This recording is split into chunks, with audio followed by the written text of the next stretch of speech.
It is a dark time in Staten Island. Oh, wait, sorry.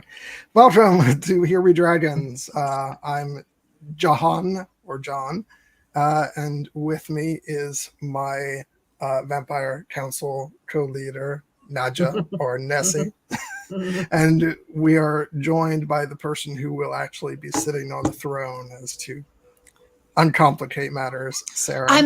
I'm actually on a toilet. It's real. No, I'm kidding. As some of you, I think they're from the only chat. Throne I own. Sorry. Stephen is taking the week off because he's a bit under the weather. So be looking forward to having you back soon, Stephen. Although I won't actually see you next weekend because I'm going out of town to another convention. So fun. Yeah. Now I've got my gloating out of the way real quick. Today we're talking about obviously the third season of What We Do in the Shadows. And Sarah, we're glad to have you back because I think you joined us for our season 1 discussion. So it's good to have you back for this one. I was just telling you guys, I finished my rewatch about 30 minutes ago because had some stuff going on this week, and then it got to like a day or two ago, and I was like, oh, that's right, I'm talking about a season of television this weekend. I better go ahead but you know what, it was not an unpleasurable experience to sit down and rewatch all these episodes in quick succession, because it was actually really fun, because that was the experience that I had with seasons 1 and 2 when I initially watched them. I binged them in like 2 days. And now to get to watch season 3 that way, as opposed to waiting a week between each episode, it was really nice. So I'll toss it over to you guys. Just season 3, initial thoughts. Well, Guillermo gets all actions have consequences. So we start off and we see, Guillermo facing the consequences from taking out all the vampires. It's like we had the season finale, and this is like, transition immediately afterwards. What's been going on? So the fallout has occurred. They didn't keep us waiting for it. They just jumped right into it. And I say, prisoner, he's kind of still, running things, doing his job, Our lovable vampires really are not good at anything, even imprisoning people. Yeah, even keeping their familiar captive is kind of beyond them. Just they have no idea. This is like a learning curve for them too. They've had this. Guillermo has been their faithful familiar now for a number of years, and they don't know what he eats. They don't know how to feed him, take care of him. They're just like, what is it? They don't understand how the house keeps running itself magically when he's not there to do it. I think they don't even really notice it, Yeah, like that's taken care of for them. Yeah, it'd be one thing if they were aware of the fact that they don't know, but they're not even consciously thinking about that. They're like, it just happens. It just happens, yeah. As Aaron says, like, the raw chicken, like the raw chicken episode. And not only that, I let it get up to room temperature for a few days for you. Oh, thank you. Good. Thank you. But I still, what is Colin Robinson looking for in the poop bucket? That's what I have to ask myself every time. Okay. I don't believe you. It's a little sus. I think, he's. I have to say, it's almost like it's kind of sad in a sick way that like we start off the season with Colin Robinson talking about like excrement and stuff like that, and then as the season goes on, like those are his own signs of his deterioration. So right. Foreshadowing in a disgusting way. In episode 1.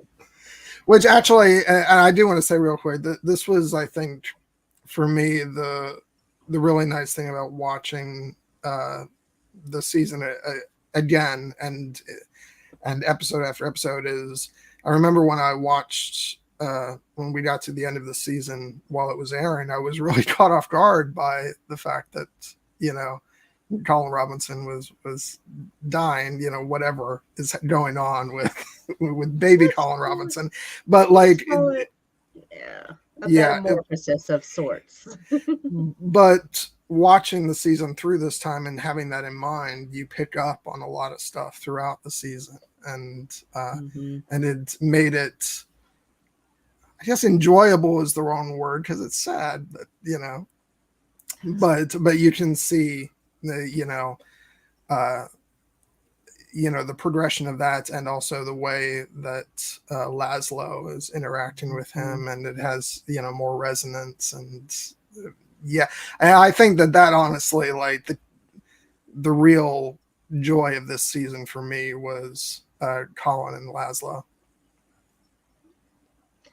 Right. This show's constantly breaking the fourth wall anyway. So when you kind of get the big reveal info dump, you know, in the end, and kind of like, okay, let's go back and see these things in all of the other episodes. This scene, and everything makes sense, because, you know, in a way, Laszlo that's not characteristic for him.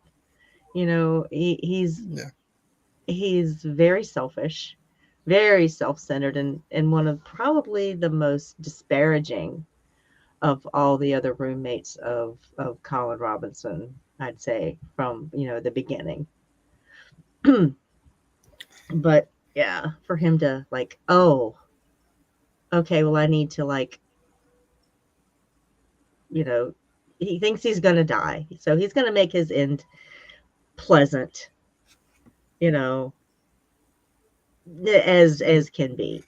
But yeah, as pleasant as, you know, as is within his ability to do so, because he's still Laszlo. He's still Laszlo. Yes, there's not going to be a lot of thought and planning into this. So, but then it kind of took such a sweet, poignant turn at the end when it really wasn't, you know, it wasn't the end for Colin Robinson. The cutest baby of all time. I was about to say that freaking baby came directly from hell. Yeah. That is the stuff that nightmares are. I was going to say, you know, you say cutest, Sarah, and I want to throw up the Thor meme where it's like, is it though? Cutest / most terrifying.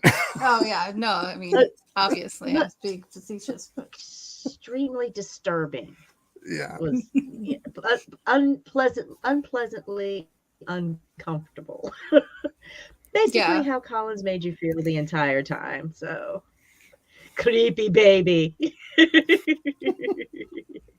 I wouldn't know how to answer that, Aaron, because I've never seen any Twilight. So yeah, and if any of you actually think that I have, well, I'm very disappointed in you. But yeah, so I can't answer that either. But yeah, no, I actually, like, not to jump to the end, and you know, I'm just gonna mention real quick, and then we can discuss in more detail a little later on. But I had really honestly forgotten how this season ended with everybody splintering off, and it just made me really excited to see season 4, to, you know, see how all the dynamics will change. In 2 months we'll know. Yep. I'm hoping that they actually do film some in England. Sorry, I talked right over Nessie twice. That's fine. It happens. It's what I do. It's one of my favorite things. It's why we keep. It's one of the things that endears you. There you go. Yeah. But jumping back, it's so weird to think about the beginning of this season being all about the aftermath of the vampire theater. Yeah, and just all of that, because I feel like, having just watched through the entirety of season 3, so much has happened since then. But yeah, no, I love all that you were saying about the way Guillermo was like sneaking out. He's still taking care of stuff, and still ready to defend against vampire attacks. But then there's the big development at the beginning of the season, which is them all getting control of the vampire council. Yeah, and once again they ignored like several hundred ravens. What is it with them and the ravens? I just don't get it. You could have called the telephone. We did. Guillermo wasn't allowed. Guillermo wasn't there to answer the phone. So they really did try the phone this time. Yeah. Why didn't you answer the phone, Guillermo? You had me locked up. Yeah. If they were awake, he wasn't allowed to be there to answer the phone. So right. So he did everything. I mean, as before, all of his familiar duties during the day. And even he's always playing like the escape artist. Throughout the season, they have him in the cage, and then when they have him in the familiar room. The familiar room. Right? He's in the vent. Down from there, he's in the vents. He's crawling through the vents, doing like the, Indiana Jones thing. Very agile. Deceptively agile, yes. Yeah, I had forgotten about that, and that happened, and then I was like, really? Yeah, him up again. Yeah, this didn't work out the first time. So vampires are dumb. But these vampires are dumb. Yeah. There are other ones that aren't so stupid. Like, I don't think the guide is stupid necessarily. But that's what's so great, is like her being completely mystified at, like, I love her reactions all throughout the season. It's like when they get put in charge of the vampire council, she's like, what, really? Yeah, and then we have these guys. Yeah. Yeah. Right, but just like any other civil servant who's been with the organization for hundreds of years, she knows that this too shall eventually pass, and she'll still be there performing her same function, doing the same thing. I mean, she kind of runs the place, like, putting them in their place when they screw up, telling them all the things they're doing wrong, just kind of being that guide, in a way, a reluctant guide. So I actually wonder, does she get put in a position of power after this season, as everybody splinters off? Because I know that there's no way in hell Laszlo wants any responsibility whatsoever. Yeah. And and there does her pay grade. A typical government functionary answer. It's above my pay grade. I just make sure that the lights stay on,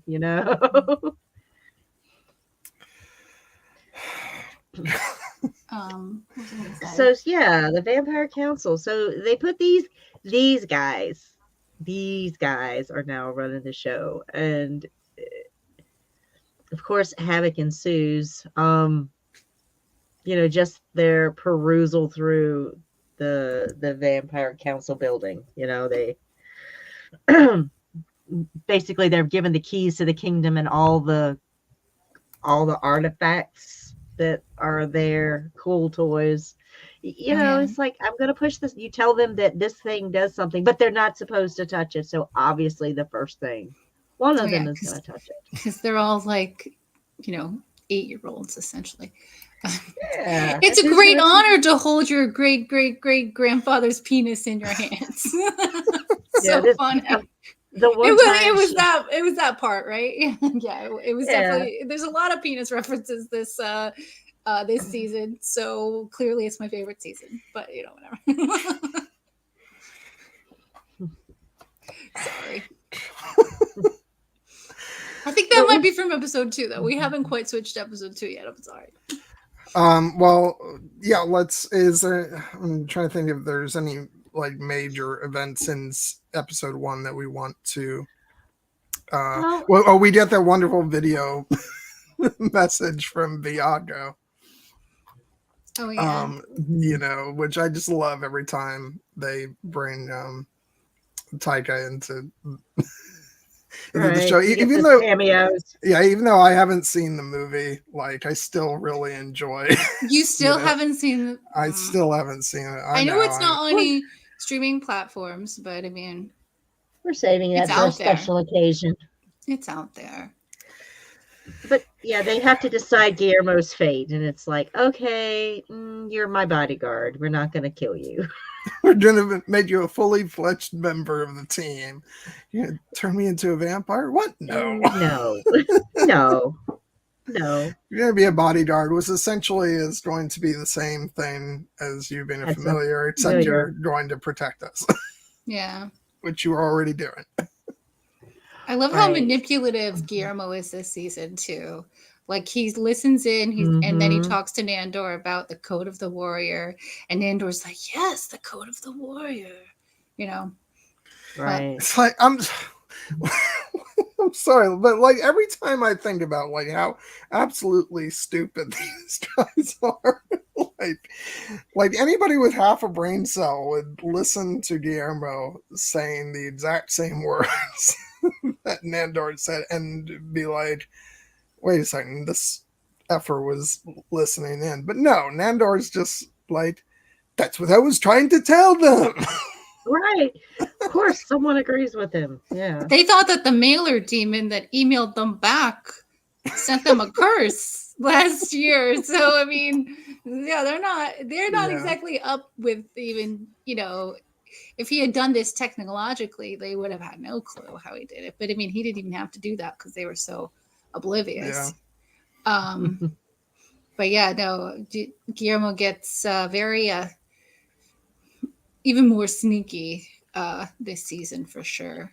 He's becoming quite a bit kind of like more vampire-like, if that's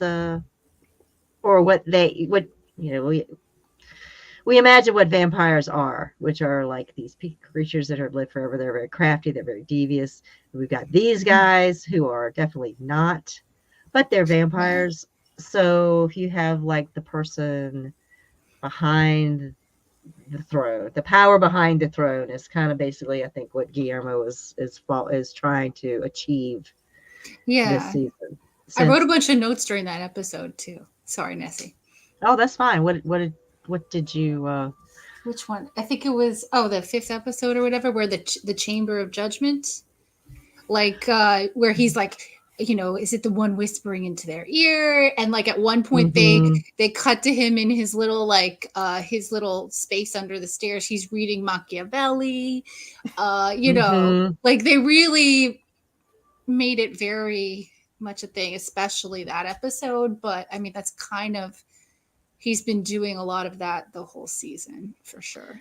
Right. He's kind of on this power trip, where, he's kind of come into his own. He's a vampire hunter. He's sort of embracing that aspect of himself, but yet still trying to be part of the vampire world, and the vampire world is about power. Yeah. And, how to exercise it, with the vampire Armand being like his muse, that thing in the first episode of the first season, so good, where he shows the picture of young him. Still so funny. Yeah, so he's trying to be a part of both worlds, or use that power to gain entry into that world where he's tired of waiting for them to make him his familiar. He's sort of taking agency for himself and making a place above the floorboards, I guess you would say, for himself. I just find it kind of hilarious, I guess, that having seen this much of the vampire world of the show, that he actually still wants to be part of that. Right? Yeah. But I guess it's kind of like he's vested at this point. You know, to quit now would he tried to quit it, he's tried to leave it, he's tried to go other routes, and he's kind of like the you've been at this job so long that if you leave, you have to start over at zero at something else.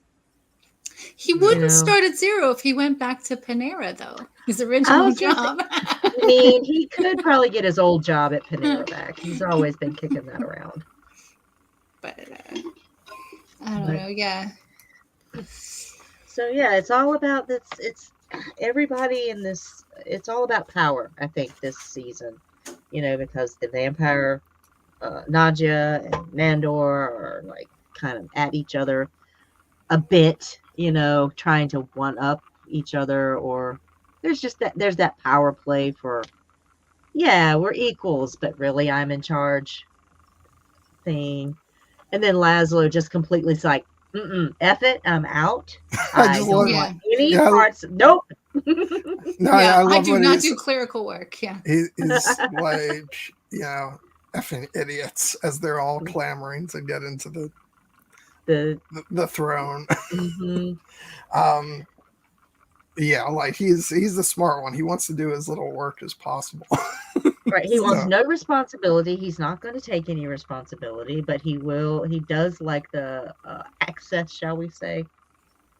He likes the freedom that being on the Vampire Council, or at least being council adjacent, gives him. He likes the library because it has the biggest collection of historical porn in the entire world. Yeah.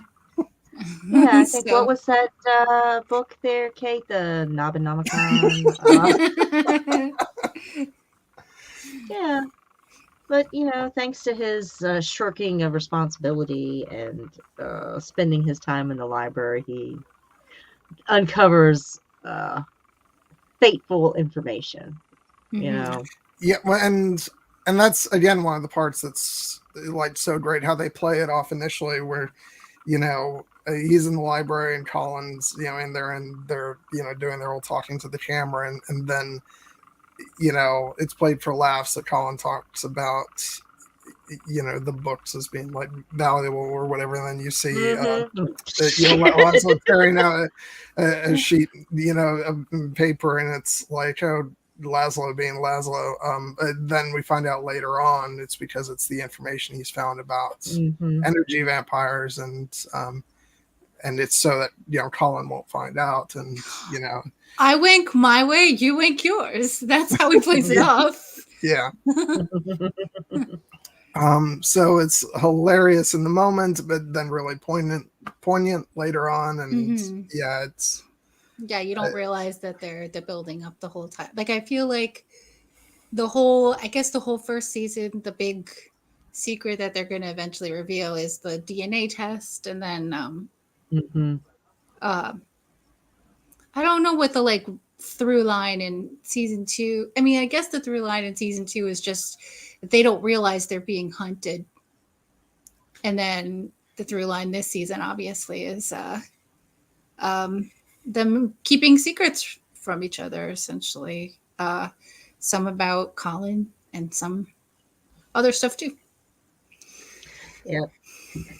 Yeah, the other sorry, Nessie, go ahead. No, it's fine. Go ahead, John. I was just saying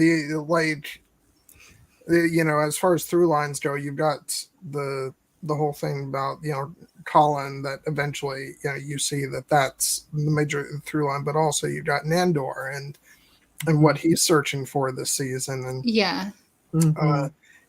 connection and meaning in life, and I just feel sorry for the poor guy, and but there's a lot of ups and downs.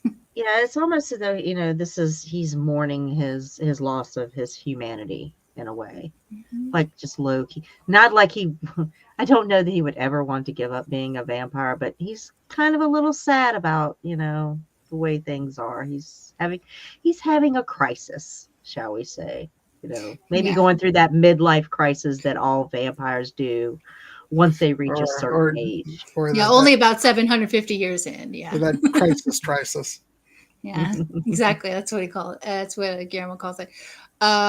That episode, though, is my favorite for, one reason and one reason only, his tiny shorts. Yeah. And no, I'm kidding. But like everything about that episode is just so good. And what was the other thing? I mean, you kind of like even the stuff with Gale and just a lot of other stuff too. Where he uses he tries to talk to the girl at the 24 hour fitness place. He's trying to make some kind of connection with the world, Mm-hmm. Plus he has a couple that lives in his house, so he has a reminder. Let's just, it has to be said, like, I'm trying to remember exactly which episodes it was episode 2, the collective duplication. Like, hats off to Kayvon for like an astonishing performance, because the way he mimics all the different actors, acting, as him. Yeah, it's just great. Oh gosh, when Guillermo gets the cloak. Oh, that is so good. Yeah. I don't know who was a bigger disaster about it. Oh yeah, her name's Meg. Thank you, Erin. Her name's Meg. Meg. And I love how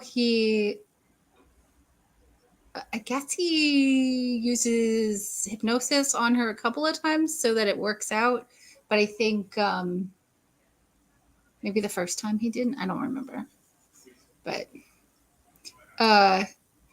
and then I also love how I love that episode just for his traditional Persian gym outfit. And he's like, vampires, or in his old culture, they'd like show off to each other. They'd get real close when they were working out, and he just creeps out the one dude that's also there at night at the gym.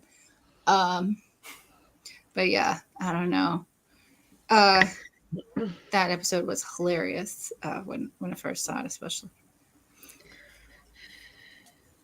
Well, no, I just, it's funny because sometimes I'll be watching an episode of television and like it can be really good, but it can also have a lot of really awkward situations, and sometimes like I'll cringe just waiting for something to happen, and like every time another one of the characters, first Colin and then Laszlo like go up to try and talk to her at the gym, it's like, oh, this is gonna go so bad.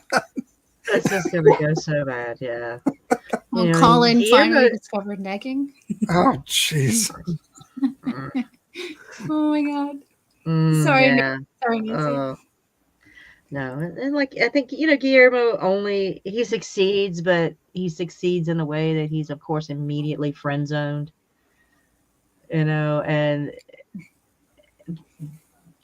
just playing into like, oh yeah, you and Guillermo have this really loving relationship. That's so nice to hear about. You should ask him out. What? Yeah. No, I totally like women. It's fine. Yeah. Yes.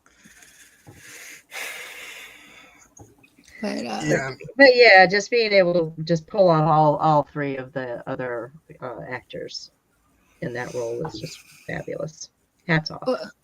If you look up Kayvon's earlier work, the show that he made for himself, I don't know how many years back, and I forget what it was called now, but he had a show for some time where it was him dressing up as totally different characters and doing impressions and stuff like that. So, I mean, that's something that actually he's pretty good at. It's like Face Tracker or something with a really bad name like that. But yeah, I think this played into something that he's very good at, I guess. Yeah, it was remarkable because I think the first time I saw the episode, I was so sort of focused on like,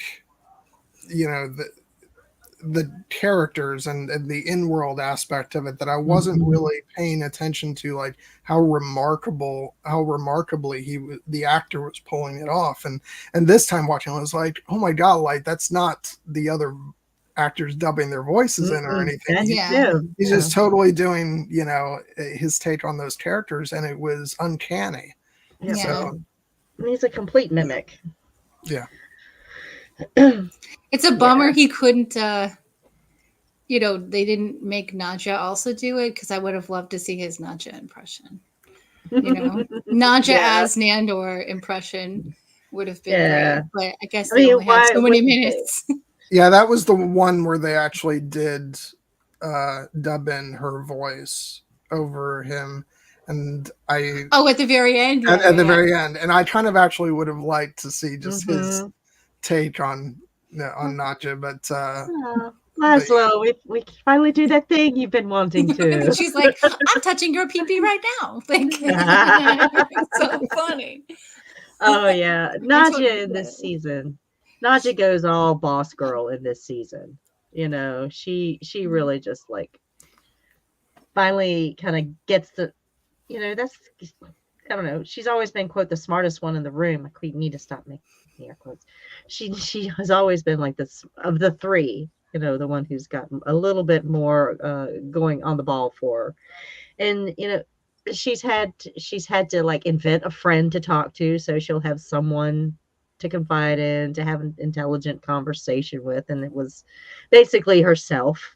Yeah. And who's been like her life coach or her undeath coach in, recently. And it's kind of like pushing her towards, seizing, here's your opportunity, take your shot, just go all in on this, because she's a woman on the Vampire Council, and she has to be, tougher, scarier, more ruthless than, anyone else for them to, maybe take her seriously. And she does. She just leans into it with the, there was the rival council they go to meet, because they don't want to pay their taxes. So they have to go, the crew has to go strong arm their way and do like, we'll try diplomacy. We'll talk to them. We'll do this. That's so great when like Nandor is just sticking to diplomacy and trying it that way. And then she just ends it all by, what does she do? Rip out the guy's heart, I think. Yeah, she rips his heart. She rips out his heart. No, and Nandor, the relentless is just trying to be all hands off diplomacy, not Mr. Nice Guy, But and I really like in that episode too that they have Colin have a conversation with another energy vampire, and then the guy's like, man, Colin Robinson, you're a legend. But then he's just telling him all the pieces of technology he uses to annoy people, to get energy from them. It's great. Yeah, it's like the next generation of, facing the old generation. It's, that generational conflict thing. So they're all treated like, the boomer generation. Yeah. Next time you guys see a camera drone, it's just an energy vampire trying to get a rise out of you. Right. That's all it is. But so yeah, that Cloak of Duplication is a really good episode. And then after that one is the episode with Gale. Oh my god! It's so good. The Stutz Laszlo is probably the best name of a vehicle I think I've heard of in a while. They talk about a monstrosity being turned loose. There's a couple of monstrosities that are loosed out of this in this season, and sorry, I will never not find it absolutely hilarious that they dismantled that entire damn car instead of just take 2 minutes to look for the button to open up the door. It's the big button on the wall, these doofuses. How are we supposed to see it on the outside? Oh, I don't know. The giant button that's also on the inside. Like Gale, this is her episode, I think, where she really just kind of she's so done with these people. They're wrecking her house. They're making a mess, Like, now I have to call the insurance people, and they're just making all kinds of trouble for her. And like, they're so lucky that she doesn't just take them all out during their slumber or something. I love Laszlo's big goggles as he's sitting in the car. Well, I like that his car runs on both gasoline and coal, and that the reason why he was his license was revoked was for transporting miners over state lines. And then it just shows a bunch of coal miners. Miners over state lines, yes. Oh God. That just reminds me of Galaxy Quest. Miners, not miners. But he's engaging with Colin Robinson on this. It's like, here, let's do this project together. Like, neither one of us are like working on doing the council stuff. What are we gonna get up to? So it's like this awkward buddy movie. Yeah. This whole season with these two. Yeah, they're quite a duo. Yeah. But the Gale stuff is so good. And like the way they characterize Gale is so funny. Like I've met that woman before, like living here in the tri-state area. Like, first of all, I've met quite a few Gales, and secondly, like, I don't know, she's just very, I've been married before, and like I've met that woman. So, but no, I love that she loves yogurt, and she's into Bob Seger, and the scene where all of a sudden they find him with Gale, and all he's wearing is his Bob Seger t-shirt and his like knee-high boots and nothing else. And like, I don't know how they were able to pull that off with filming it and stuff, but that t-shirt was just long enough is all I'm gonna say. Yeah, but like there was nothing on the back, and that was the first thing you saw, and I was like, oh, I forgot about this part. This is hilarious. But and they showed him through the ages, Yeah, and then they do like the Twilight homage with the competition with the werewolves and the vampires, and And again, like I don't have any reference for that, so I'm like, I knew that happened in that movie. Yeah, I didn't. So I'm sitting there watching this, and they say, do it Twilight style, and then it starts off, and I'm like, wait, this is something they did in Twilight.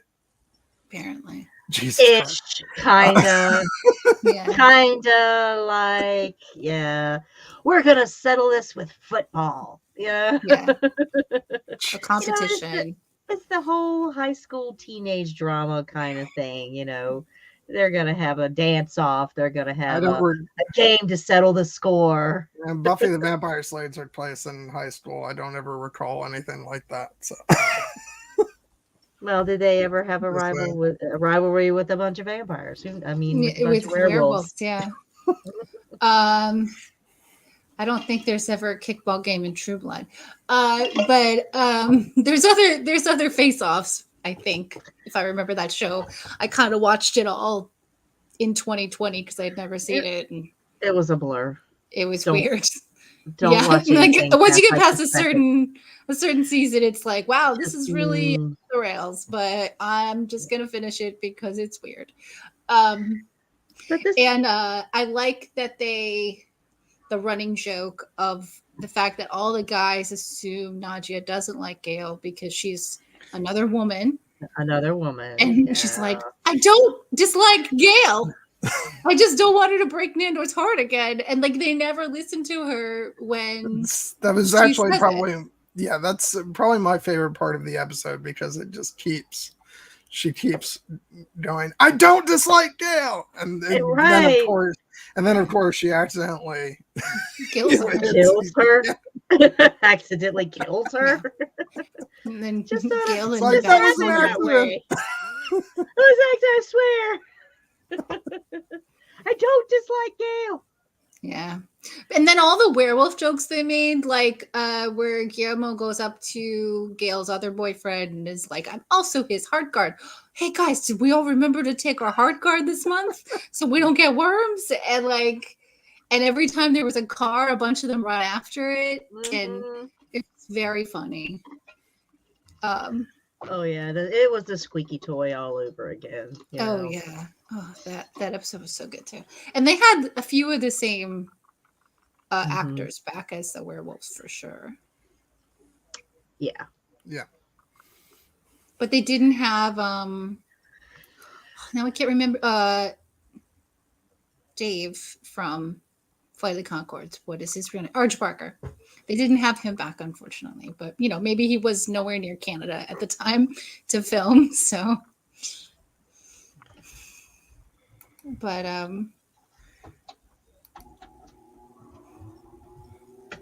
was I going to say? Okay. All right. Yeah. Let's move on to episode 4, which is the casino. Oh yes. So good. If there's anybody in the chat who's actually been to Atlantic City, like, was it very accurate? Like I see Phil H in the chat. He's near there. Have you been there? Is it that terrible? Probably though.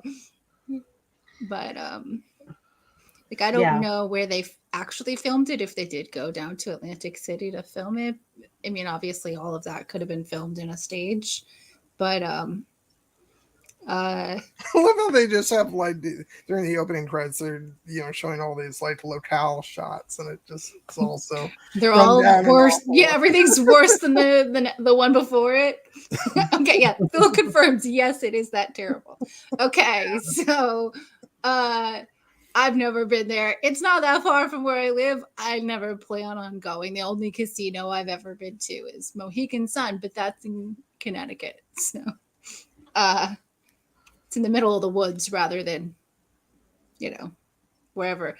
I don't even know where New Jersey Atlantic City is, if it's on the coast or not. I think it is, though, obviously with that name. But, oh well. Yeah, I think it's on the coast. But where else would Charmaine and Sean go to renew their wedding vows? Oh no, it's very on the nose for them.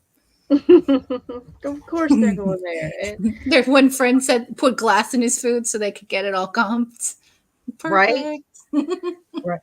And they're there, of course this is the guy who loves is it the Ocean's 11? Yeah, right. Yeah, loves the Ocean's 11 vibes. But he is very specifically an Ocean's 12, fanboy. Like, yes. Because Ocean's 11 is, it's a prequel and it has some world building, but Ocean's 12 is apparently where it's at. That's where they hit their stride, So he's kind of living his dream, He's doing his casino trip with his lovely wife. They're renewing their wedding vows, and of course he wants his best friend Laszlo to be there with him to celebrate this day. Johnny, so funny. And then the Rat Pack just kills that shit's so funny. It's like I cringe every time she's like, "Hey." Yeah, when she lifts the skirt. It's me, Nadja. Like, what? Oh my god! And hey, baby, it's ring-a-ding-ding. yeah. When Laszlo sees them, and he's like, Frankie, last time I saw you, I don't believe you were Chinese. And he just goes, ring-a-ding-ding. He's like, stand corrected. Like, so stupid. That is the best part, I think, of the whole thing is her and her relationship unfolding with she's got a real pictures past. They doctored for it too were great. Yep. The original weapon. Yeah. I've never seen any of the Ocean movies, so I understood that it was a riff on it, but I don't know the exact parallels. Yeah. Yeah. But the corniest tribute to that whole genre of from the Rat Pack movies through Ocean's 11, 12, and this is what we get. This is their version of a version. It's like a copy of a copy of a copy, and it's kind of gotten a little. Well, yeah, it's like they have that little like 2-minute bit where like Guillermo's like laying out the scheme, the plan for what they're gonna do, and apparently it's just about using their vampire magic to to make the boxing match go one way, but then right, it goes a little extreme. Yeah, it goes horribly. Yeah, it goes horribly wrong. What could go wrong? And then everybody else is like, great, it worked out, and Guillermo's sitting there like, this is terrible. I love how much Colin loves it there, because he, first of all, he gets to watch his favorite show that isn't available anywhere else. It's just the hotel information. And him playing, I don't remember if he was playing blackjack or what game he was playing, where he's obviously trying to bore them to death just to get extra energy. He's just feeding. He's having a great time. And of course, and Guillermo goes around the world in like 24 hours just to get pieces of dirt. That's really, really interesting. Guillermo he goes on his side quest mission. He's got to save his family. It's his first time on an airplane. He's flying to England. But he doesn't get to enjoy the trip, obviously, because he just has to hop right back on a plane. Yeah. He would have never been flagged by any sort of Interpol or anything else for that travel itinerary he had. Yeah, especially where his third stop was. It's like we got to just get right across where the fence is. Yeah, like the Iranian border. Right at the Iranian border. Like, oh my God, this would never, we've jumped the shark at this point. But that's why we love it, because it's just pure ludicrousness. So funny. But, go ahead. I think this is kind of like the episode where he's gone on his quest, and it's kind of like Nandor's kind of opinion changes about him just a bit, where he kind of like he pulled it off, and I think this is like at a time where he's maybe he's thinking, maybe I should acquiesce. And they all learn about from Colin that at corporations they just tell people, well, we're all family here, and they start trying to be nice to Guillermo and say like, do you have hobbies? Oh, that's great, you have hobbies. Like they don't know how to have a conversation with them, but it's fine. It's so funny. I mean, they're making this effort, to make him, he will be a happier employee, if we relate to him like this, like some kind of corporate junket they've gone on to, like something HR made them do. Yeah. And then but the second he lets his guard down for a second, he's like, oh, you guys really want to hear this? And, and then he starts talking, and then, first distraction that comes along, everybody's getting off the table and leaving. And poor Guillermo is left sitting there. Yeah, and then, Nandor basically learns, the Big Bang Theory and has his mind blown. Oh, yeah!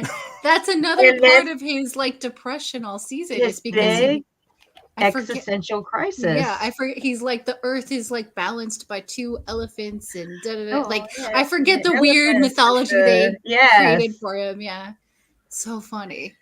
A turtle. It's on the back of a turtle. Yeah. There's no grand turtle swimming through space. Yeah. He's just sitting on the top of the casino, looking out at the lovely sights of Atlantic City. City, with an existential crisis. Yeah, that's fun. He found out that he also enjoys the show The Big Bang Theory, at least in slot machine form or whatever it was. Yeah, but then he's happy to say that the show stays very true to the slot machine. yeah. Yes, but I think he calls Sheldon their leader or something.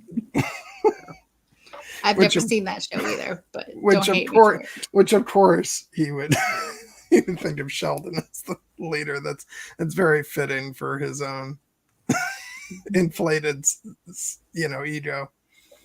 I guess. But yeah, no, but the other thing about that's highlighted in this episode, which we've gotten before, and especially, but we see more of it here, is Laszlo's friendship with sorry, what's the neighbor's name? Sean. Yeah. And the fact that he actually seems to care about him and and he doesn't want to hurt him. Yeah. No, and that's his friend. I mean, they did give him the brain scramblies before, but apparently he's recovered a bit. I mean, not completely, because he might actually be a few levels dumber than all the vampires, but Well, we'll come back to that.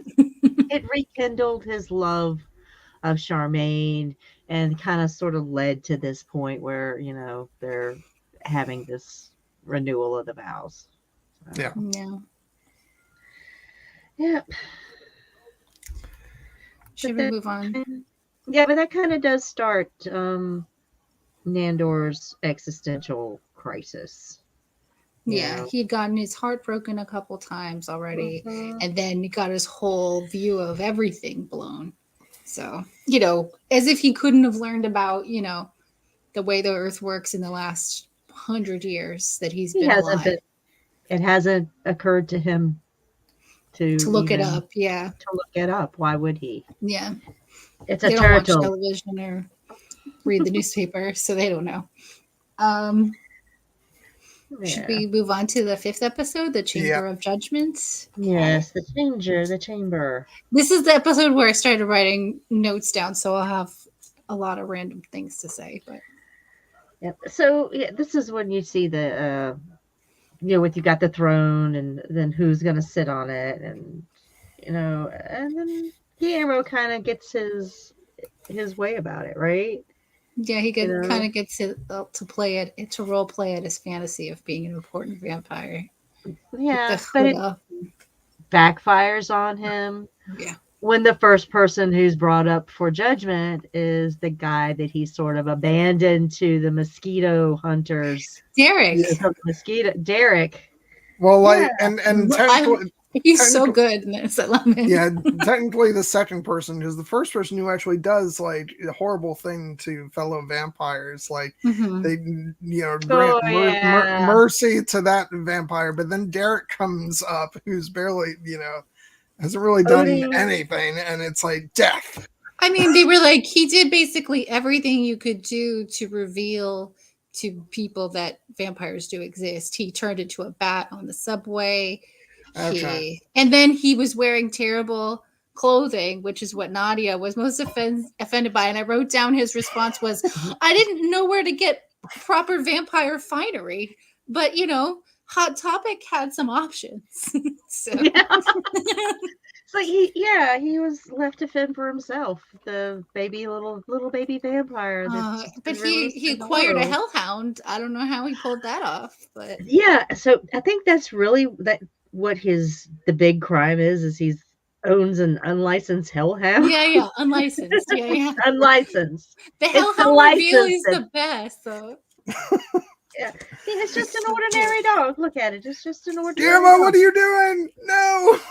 Well, and they're and he says, did anybody think that the creature might just be hungry? And that's totally foreshadowing of the next episode. But, but yeah, this is the episode where I said that we see him reading Machiavelli, and And this is also the episode with the guy pillow. So it's the episode where Laszlo puts on his English barrister wig and goes to court with Sean. And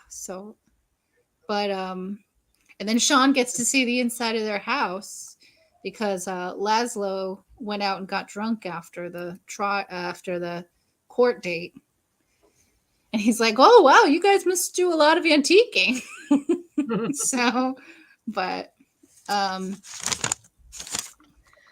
The guy pillows. Yeah, of course Sean's going to get sucked into a multi-level marketing scheme. He admitted he had a really terrible gambling addiction the episode before. Yeah, so now he's trying to make up for it. By still basically gambling, but in a way that, people who aren't that bright get taken in.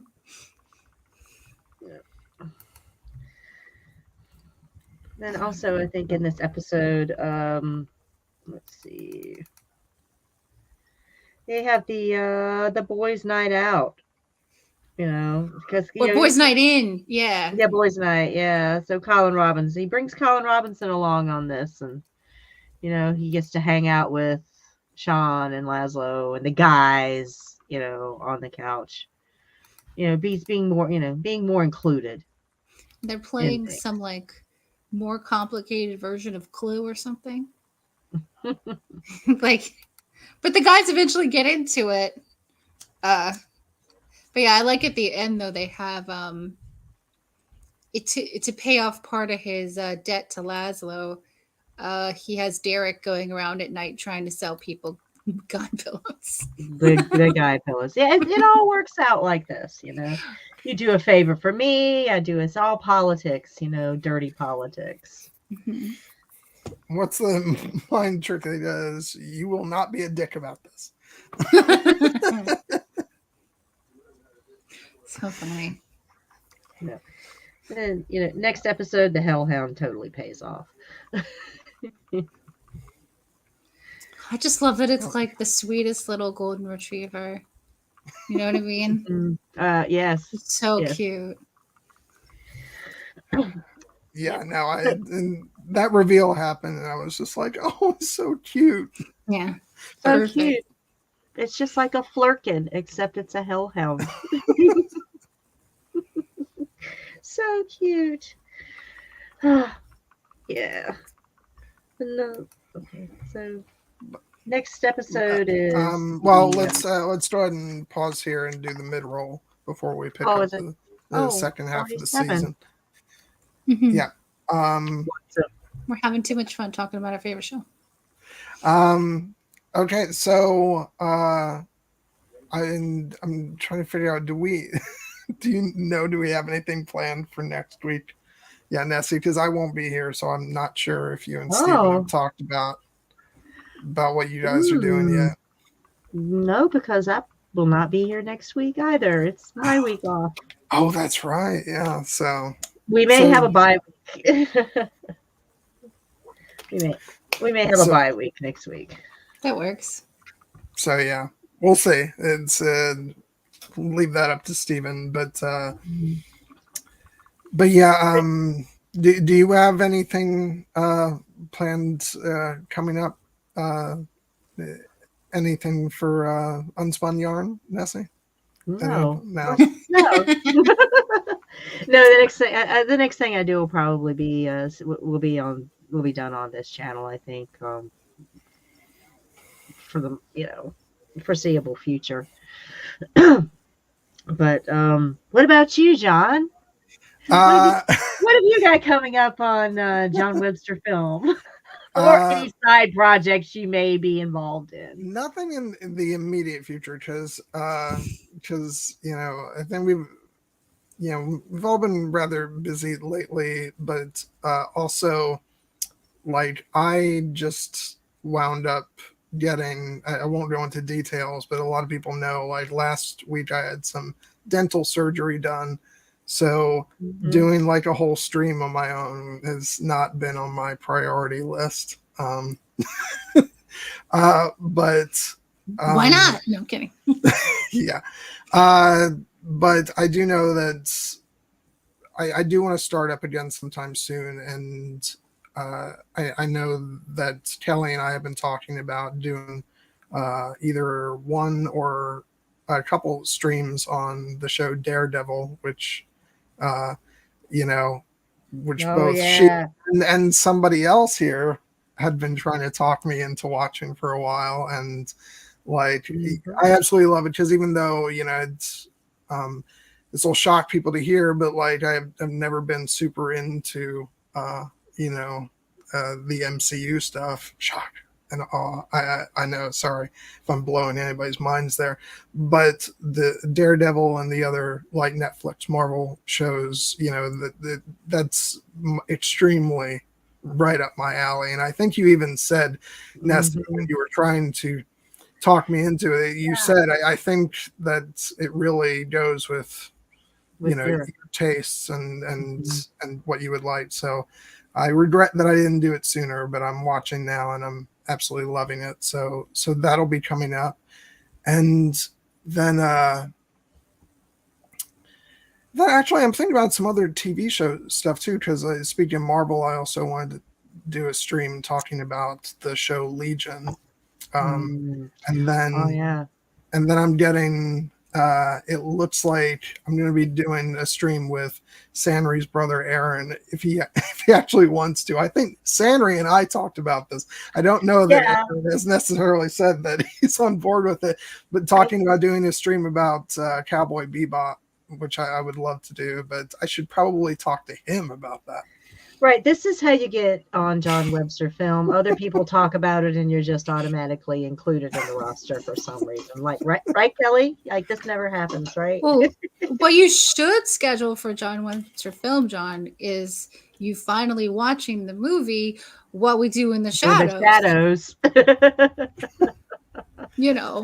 It only would be like very, something that you've wanted to see, and just a really easy topic for you to find other people to join you if you wanted them to, even if you're not including us. Like, I think she's trying to shame you, John.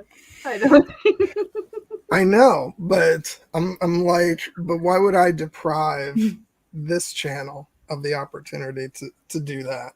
And I'm just saying, like, could be a cross-promotional thing. It could be a 2-parter, whatever you want to do. You just like, it would totally be content that you would be into, and that would be easy for you to find, additional people to join you and or join the chat when you do it. Okay, I'm really sorry. I did not want you to find out like this about the Marvel thing. I know you must be heartbroken. Yeah, no. But then there's also a bunch of stuff recently that I've seen that I'm itching to talk about, to drive the screw in more with my anti-Marvel talk. I do want to do a stream on the Batman, which I absolutely loved. And also I just saw a movie yesterday in theaters called The Northman, which I flipped out over because it was absolutely insane. So those are a couple of the films that I'm looking forward to talking to. So yeah, this is to give you guys an idea of kind of what's in store for when I come back. Just don't know exactly when that's going to be yet. What's on your current list of possible topics? Yeah. But you know what we do need to mention, John? The wonderful people of our Patreon who make all of this so much nicer. We do. And I'm just going to read all of them because I'm not sure which ones we normally read, but everybody gets a shout out this week. Yeah. Because you're all wonderful and lovely people, and we appreciate you and we appreciate what you do for the channel. Yeah. So we have our landed knights: Sir Julie Beth of Tarth, Sir Kelly, the Jaded Redhead or Redhead. Jaded Redhead. Sir Cloaked One, Sir Blue Lemon. I know her. I know a lot of these people. Sir Emily Yeah. of the Eyrie, Sir William of the Tindalos Traveler. Then we have our lords and ladies of the realm. Ryan Stavka, the Russian Quartermaster. Reflective Rambling. Arch-Maester Emma. Kate, Mistress of the House of Books. Jared Kozal, Doctor of Dragons, who may or may not be a paid actor. And we also have our High Council, ridiculous Ed Tollett. Wait, sorry, my list just disappeared on me. Hold on. Okay, here we go. And finally, Lord John Bronsteen, the Wise. So thank you to all of you. Means the world to us for your support. Hope you enjoy what we bring to you each week or almost each week. And we certainly have a lot of fun doing it. So, hey, Aaron, you know what? No, nobody asked. Okay, jeez. So, Sarah. Yes. So, Sarah, you got anything coming up for with a public stream online? No. A public anything? No. You do trivia though. What's your trivia? I participate in the Citadel of Trivia channel a lot, and occasionally, especially when they do certain themes that I'm into, they'll ask me to be a guest host. But sometimes because it's Friday nights, so a lot of people have things on Friday nights. Sometimes we don't get if we had 6 hosts, that'd be like almost as many people as we have playing. But but it's usually every other Friday night. I think it is this Friday night. I don't know if AK is still in the chat. She might know better because she's a constant host there. But yeah, just look up on YouTube the Citadel of Trivia, and it's Friday nights at 8 p.m. Eastern, basically every other week. And it's a bunch of good folks that you probably know from various Song of Ice and Fire stuff online that are in the chat. It's no stakes, just bragging rights if you even want to brag about it. And it's just fun. All right. Yeah. Well, thank you. You're welcome. That's the only thing where occasionally you might actually see my face somewhere on the internet. Yeah. Okay, so let's go ahead and jump back into the show. I absolutely love this next episode, The Escape, because obviously, the big thing about this episode is that the sire escapes. But like the highlight for me is the fact that we get the Baron back. We get the Baron. I absolutely love that because I love this character from season 1, I think it was, and season 1. Yeah, and season 1. The fact that he's played by Doug Jones. Doug Jones. That's it. Who people will certainly know from many Guillermo del Toro movies, as well as I think he's in also in Star Trek Discovery and lots of other things he's done. I love that actor, and he really gets a chance to do some fun stuff. Oh yeah. In this role, and the fact that he's just been surviving underground. Yeah. From like blood-soaked dirt. Blood. Yeah.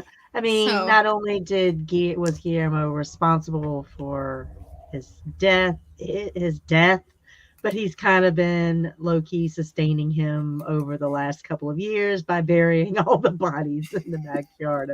Yeah, he's very impressed with the amount of bodies. Yes, it's very impressive. Yeah, he likes it. Yes, but makes him happy. Slaughter makes him happy. I love the solutions they eventually come up with for him. Just speaking of Doug Jones, though, I finally watched The Shape of Water for the first time like a week ago. So I was like, this is just such a very different role than the Baron, although probably a very similar amount of prosthetics, because that's just his life as an actor. But I don't know. I love everything about how he plays the Baron, the voice he chose for him, But what did I write down for this one? Oh, but yeah, like the whole conceit of the episode too is that there's this theory that if the vampire that turns you dies, then you die. So if the sire dies, will all vampires die? And but I wrote down a line from Laszlo there. He says, "It's a fucking urban myth, like ghosts or large penises." And I'm just like, that's a very Laszlo thing to say. And am I mistaken? But isn't the Baron just a torso at this point? Yeah. Half so not only, part has fallen off, which is why he's the Baron. Like he's missing that portion of his anatomy. Now he's just missing everything from the waist down. He's just a talking head with one arm. So I wonder if like he's ever gonna grow any of that back, or if that's just the way it is for him now. I think he's set. Yeah, it kind of leaves it open, I think. Because he was like sustaining and regenerating himself, but he'd only gotten like the one arm back. Yeah, no, I just love the various ways he gets around in this episode. Right. Oh, they're so going. Oh gosh. I think he's riding the hellhound at one point, and then when they go into the store, he's like on a little cart or whatever. Oh, when he gets on like the little kid car? Yeah. Mm-hmm. Oh, that part's so funny. He's like, I'm controlling it with my mind. And then you see Kristen Shaw's holding up the remote control. I know. He's like, he thinks he's so powerful. He's like, I'm controlling it. And it's like, it makes him happy. No, you're not. So yeah. Oh, and Aaron has a great quote from on here. So funny. Right, and they have to, like, the sires escaped, and they've got to go, and isn't it Gale and Nadja are out trying to get information? It's the guide and Nadja, yeah. Yeah, the guide and I get this too. The guide and Nadja are going to the gargoyles for information, and they're just two catty bitches sitting on a ledge, He called them, the Watchers. The Watchers, yeah. He called them that. And then I love that they decided that how they communicate is through the truck horn sound. Right. Because like, I just thought that was, random city noises, but it could actually be gargoyles, which are really like two catty old neighbor bitches who just sit and watch the neighborhood. Like every neighborhood has them, and they're just constantly talking smack about everyone and everything. And the Watchers are voiced by Julie Klausner and Cola Scola, and Cola Scola is a good Twitter follow if you want. But the two very funny people. But what was it? Oh, when I love also when the guide is like panicking over that, how everybody's going to die if the sire dies. Mm-hmm. She's also sort of like teleporting from place to place while like scream weeping. And I didn't notice it till I rewatched it like earlier today that she did that. And I thought that was a fun detail. But and I love the press conferences. They're so stupid. Yeah, they're so stupid. Just made everything so much worse. Yeah. But the one guy that asked them the direct question, his name is so funny. He's like, Lars Murderbone here from, whatever his source was. Right. Oh my God. I'm just like, I love this name. Thank you for writing this, whoever wrote this. But I don't know. It's just such a silly episode. Yeah. Oh, and wrote also down when they're kind of tracking the sire, and Guillermo leans down and looks at this liquid and tastes it, and it's vampire urine, and then and then Nadja just goes, "Okay, you heard piss, man. Let's move." I don't know if I recall hearing that the last time, but and I definitely wrote down the same thing Aaron did about the Nextdoor app. I've never been on Nextdoor because I just. Well, if it's anything like the rest of the internet. Oh, I've heard so many people joke about it and say how like horrific it is. For that exact reason, that it just turns into people being racist about people that are wandering in their neighborhood. But but it was just such a perfect quote about what everyone says that app is. They're making every effort to find the sire, though. Even posting a lost and found ad on the internet. Oh, yeah. Which they may have well just put something up on Craigslist. So I put an ad out on Craigslist if anybody saw him. But can anybody pronounce the sire's name? I am at a loss. Yeah. She called him he's got a cute little name. Jim. Girly Jim, Gigi, or Jilly, or Gilly. But I forget how the Baron eventually pronounces it. Oh yeah, because he can. He's old enough to know pronounced it. Know how. Of course, he speaks the sire's language. Yeah, the original language of vampires. Yeah, and then they just end up like the odd couple sitting on the couch. They've got the odd couple and the dog. It's great. Oh my god! Like, it may be just one of my favorite bits of the season. Just the very end when it's like, and we can order in food, and then he opens them. He's like, "You're just in time for dinner." Right? Yeah, they're just in some random house in northern New Jersey. Yeah. This is an Airbnb. But I didn't remember. Like, they basically put the sire places the Baron's torso on like the top of a coat rack, and then puts an old lady's house coat over him, and that's how he answers the door. Right. And the people don't run away screaming yet. Because he's the most human of them all. Well, he's the only one who speaks English, so there's that. There's that. And the dog though is that infernal squirrel. Right. Had to do a squirrel joke for the doggy. But I don't know. And then just everything in that like sporting goods store or like general department store where they were was just amazing. I think amazing. They were at Dick's, weren't they? Probably. Were they at Dick's Sporting Goods? Or like whatever the Canadian equivalent is, because they probably filmed it there. But yeah, well, we'll have to ask any Canadians in the chat if they recognize the store. Yeah. Nandor coming up with armor from the various and sundry different. I love it.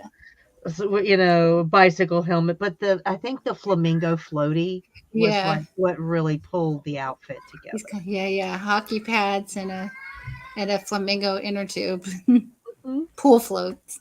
Pool floaty. Yeah, so good. Yeah, very reminiscent of his orgy outfit. A lot more clothes, but also as completely phallic. Yeah, and like completely actually inefficient. But whatever, do what you gotta do. And I love that the whole time Nadja doesn't tell him that it's probably also her fault. And even when she comes so close to it, still doesn't tell him. No. It's not who she is. And Laszlo swallowed the harmonica. They never tell us how he got rid of the harmonica, but that was also kind of entertaining to hear how they did that. But yeah, no, that was one of the funnier episodes of the season for sure. It's probably peak for me. That was probably my favorite episode. I just love that they brought back these the Baron, and then they've got just the older generation of vampire just settled in semi-retirement in upstate New Jersey with a golden retriever and in an Airbnb that is constantly bringing them new food. I will never go to Nutley, New Jersey in case it's just filled with vampires. Yeah. So next we have the Siren. Oh my God! Those legs. But that's what sirens really are, though. Like, they're birds, and I didn't know that until like basically just before I saw this episode for the first time. I always thought it was more of a mermaid thing, but that got changed over the years. Mm-hmm. Yeah, so they're really like a lot. I like thought, oh, is this a harpy? What is this? With the song and everything. It's just, I love the way it keeps flipping back and forth. I'm not into that at all. And then all of a sudden, oh my God, she has the most beautiful voice. I'm entranced. It's just great. Go ahead. So yeah, another Colin Robinson and Laszlo buddy trip episode. Laszlo's trying to be the best wingman he can be. He's like, oh, Colin Robinson, you found love. Yeah. What else happened in this one though? Oh, I actually looked up Plum Island because I'm that level of nerd. It's a real island. It's a real island of Long Island, and it really was the home of like an animal disease research center.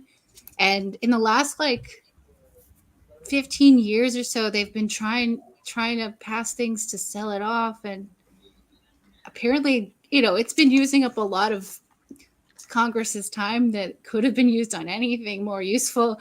But yeah, it's a real place that we can't go to because it is owned by the government, but it's off the North Fork of Long Island, like halfway between Long Island and Connecticut. Yeah, I think I looked this up because I was like, I thought this was the same island that, if anybody watched, Silence of the Lambs, when they were trying to give Hannibal his deal, and Sherry came to him with here you can go to beautiful Plum Island. You'll be able to walk on the beach. And he's like, oh, yeah, the animal research facility. Yes, lovely Clarice. So, yeah. Yeah, that's what it is. Then it definitely is the same one. I haven't seen Silence of the Lambs since I was a child. So, I mean, I say child, I mean like tween. But, yeah, it's been a long time. Right. I wasn't 7. I was going to say, and you survived?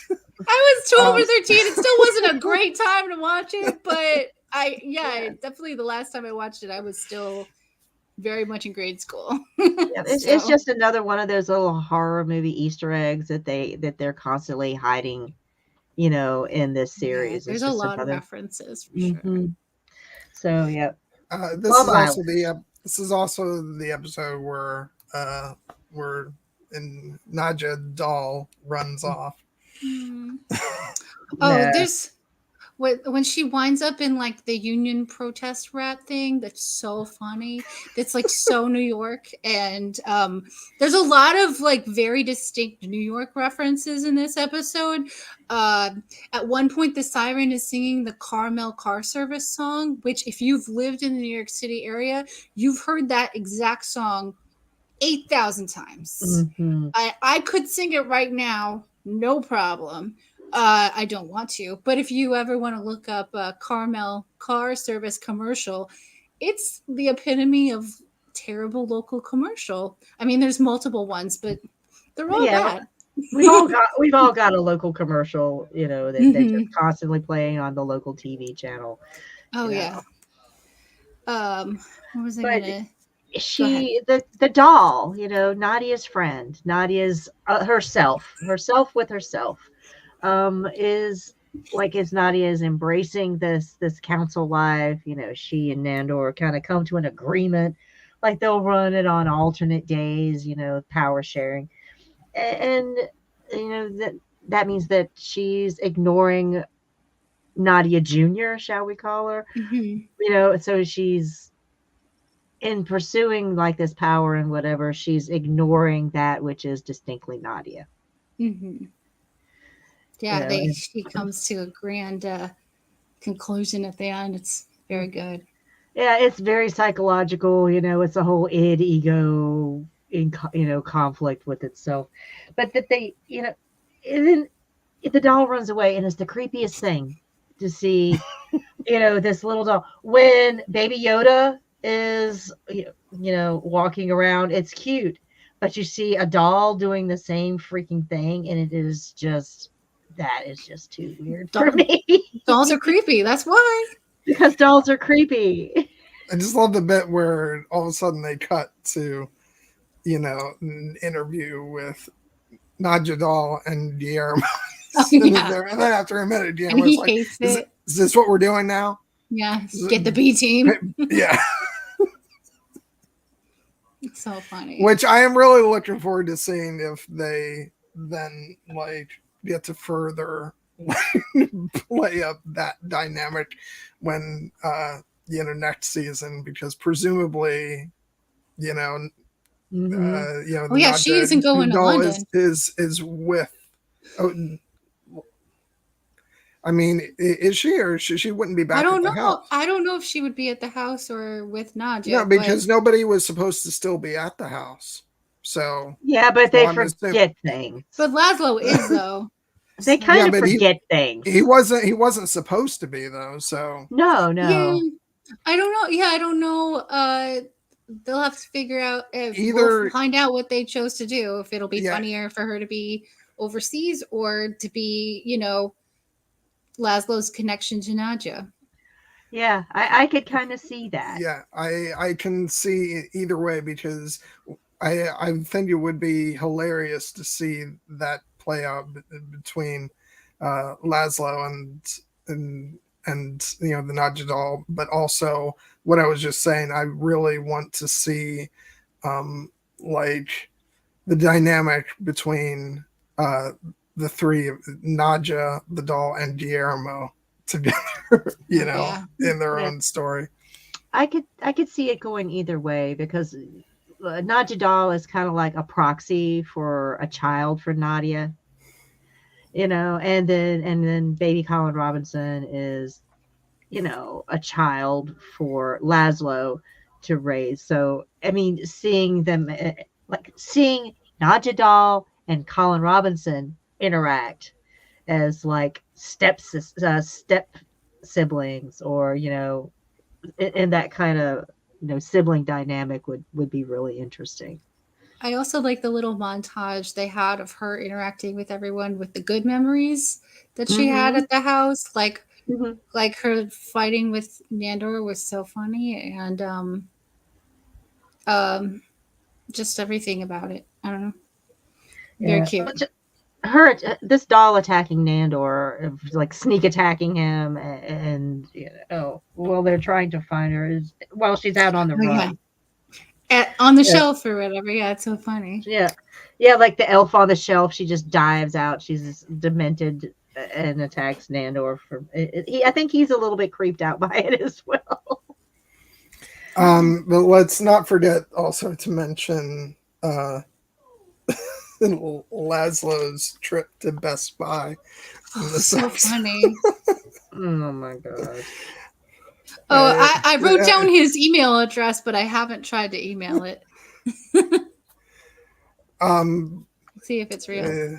So what you're saying is 5.1 is good, but it's not 7.1. I just love that. Well, I'm a bit of an audiophile, and I'm willing to bet Mr. Cravensworth that you are too. Guilty as charged. Guilty as charged. It's so funny. And I love the way he hypnotizes the cashier 7 times. Nope, I'm not paying for anything. I don't want a warranty. I don't want to be on your email list. Perfect. Oh, for the Geek Squad.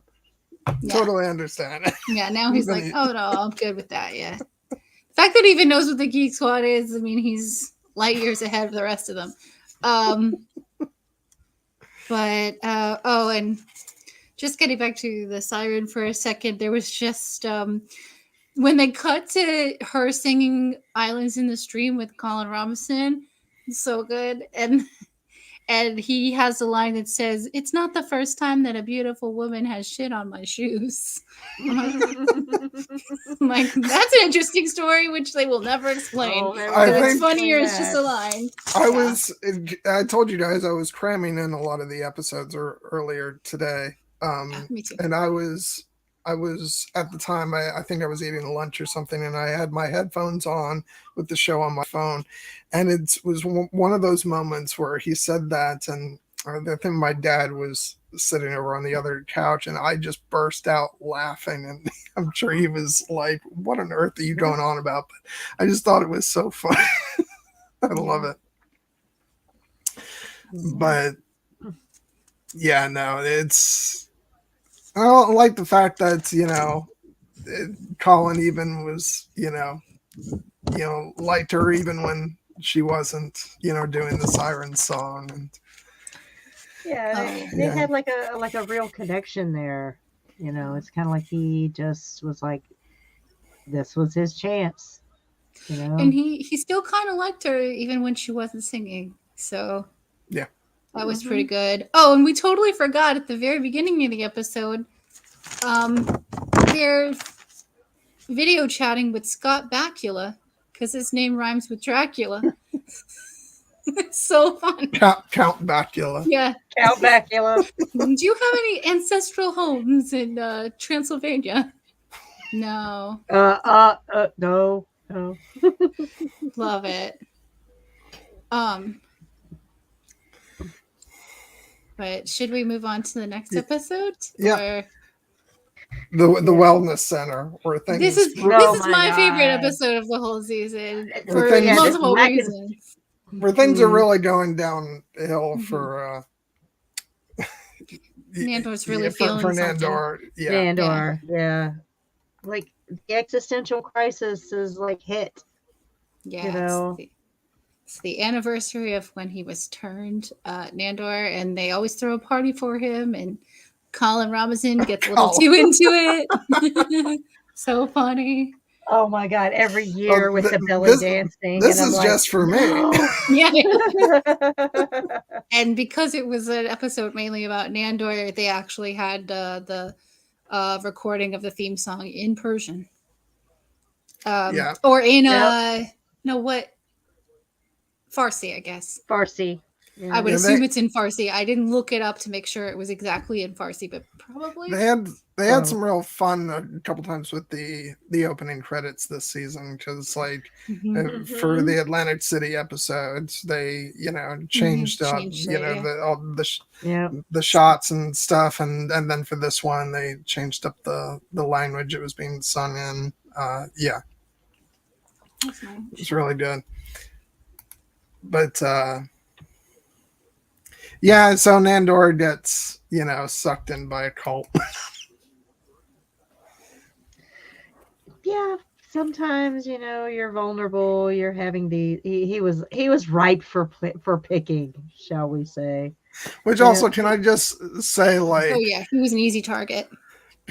Can I just say the fact that I just last week had a tooth pulled, that like when they were showing scenes how in the boy was actually kind of traumatizing. I'm like, yeah, you're not going to get over that quickly.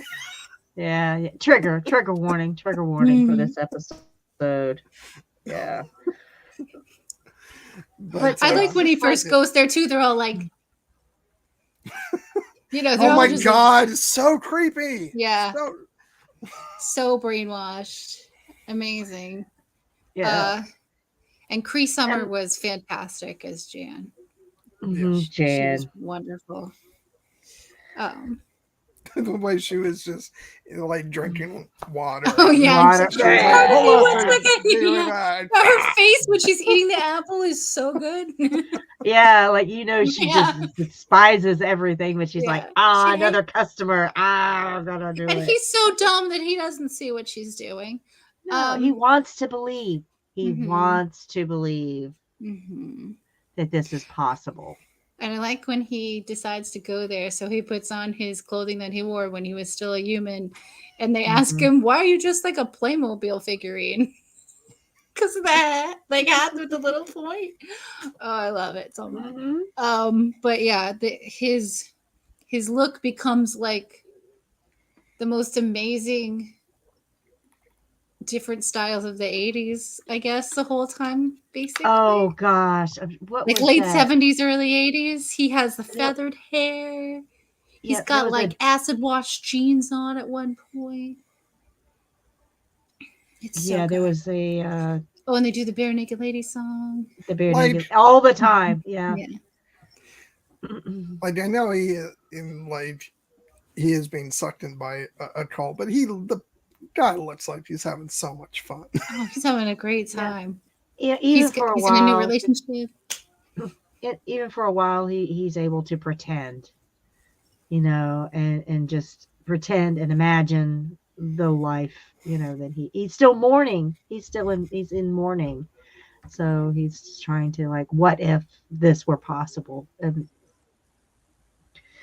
yeah, it's like, and I love that this is also the episode where we really, it's kind of hard to judge like how he completely feels about it, because he is like in the middle of this phase of like wishing he was a human again, but he does actually have that conversation with Guillermo where it's about the reason why he won't turn him is because he doesn't want this for Guillermo. It's because it's a curse, and he wouldn't wish it on him, and that's sort of like what at least I've imagined is at the root of why he actually hasn't done it. It's obviously played off as he keeps stringing Guillermo along, but I honestly think he actually cares about him so much to the point that he doesn't actually want to do that to him. Even with at the end of this season when he says he's going to, I question, even though he says my word is my bond, I question how much he would have still been intending to do that, or whether it's at that point he is just telling Guillermo what he wants, what he wants to hear, and he's going to try and work his way out of that at some point. It doesn't matter, obviously, because at the end Guillermo isn't going with him, but I think deep down he wouldn't want to do it. I wrote down some very choice lines from this episode. That the part where she's like with the overhead projector talking about things that you need to know as a human. The best one was how to smile. Now, this is especially important if you're a woman, for when you're an expert about something and a man is explaining it to you. And like there's something about like doing taxes and I forget. Oh, like, this is how you relax at the end of the day with a nice IPA or a bike ride. And I'm like, oh my God, this is so funny. My favorite thing with Guillermo though in this episode is when he comes in to find Nandor, and he comes into the step aerobics class, and he's obviously not part of it, so he's just like trying to do the step routine without a step. It's just right, like, amazing. Smart. Yeah. It looks so funny. But and there's some part I don't remember how it got to this point, but Guillermo says something and Nadja is like, did they do something to your pee-pee? And then Laszlo was like, tell us more about your pee-pee. You've never been more interesting. Like, again, because there has to be some lines about genitalia in every episode. There's nothing about my pee-pee, and then he's like, stop talking about my pee-pee. Then they're all really disappointed. It has nothing to do with that. And and then when they finally at the end, he has Nandor locked up in the same place he was locked up. Yeah. And he's like, I'm not brainwashed. And they're walking out, and Colin Robinson turns to him and is like, that's exactly what Patricia Krenwinkel said. And, I didn't recognize the name at first, so I looked it up when I watched the episode, and I was like, oh, she was part of the Manson family. So I was like, oh, that's a pretty good line, too. Right. A lot of, they're working in a lot of the cult tropes into this episode. Oh, for sure. Even toward the end where, this is where the end of the cult and the leader convinces the rest of the members, like they've got to like clean house and not leave any evidence or witnesses or whatever against them. And she encourages, and she's like, we're going to do it. Yeah, we're all going to do it. And they're all send screaming. Them all off into the sunlight. Yeah. And, we never know if we're going to see Jan again. Oh, we'll see Jan again. I just, I have a feeling we'll see Jan again. Yeah. I think that'll be fun. It's fine. Sorry. But that episode was so bittersweet, It's kind of like sort of the completion of Nandor's arc in this season, where he just lays it all out. This is, he's probably as close to being human as he's been in any of the other episodes. Oh yeah. Yeah, I just again I feel so sorry for him, and like he doesn't really come out of this. Like next episode, his solution is that he's gonna do the super slumber. Super slumber. It can be up to 300 years. Yeah. So, yep. Or it can be 20 minutes, Or less. Yeah. I've had orgasms longer than that. It was not as fun as you think it might have been. And then Guillermo says, Guillermo, you look awful. Yeah.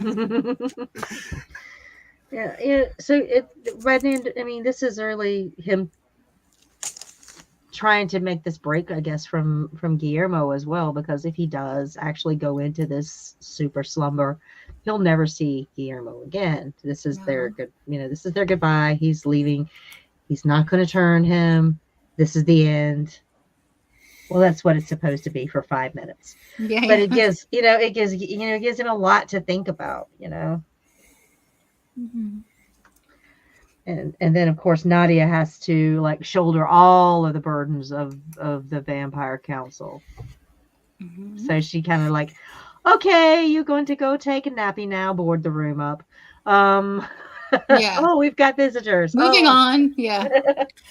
Yeah, and they're getting a visit from the Supreme Vampiric Council. It's like, what? There's another one? Supreme Worldwide Vampiric Council. Which is apparently comprised of David Cross, Candy Alexander, and Donald Logue.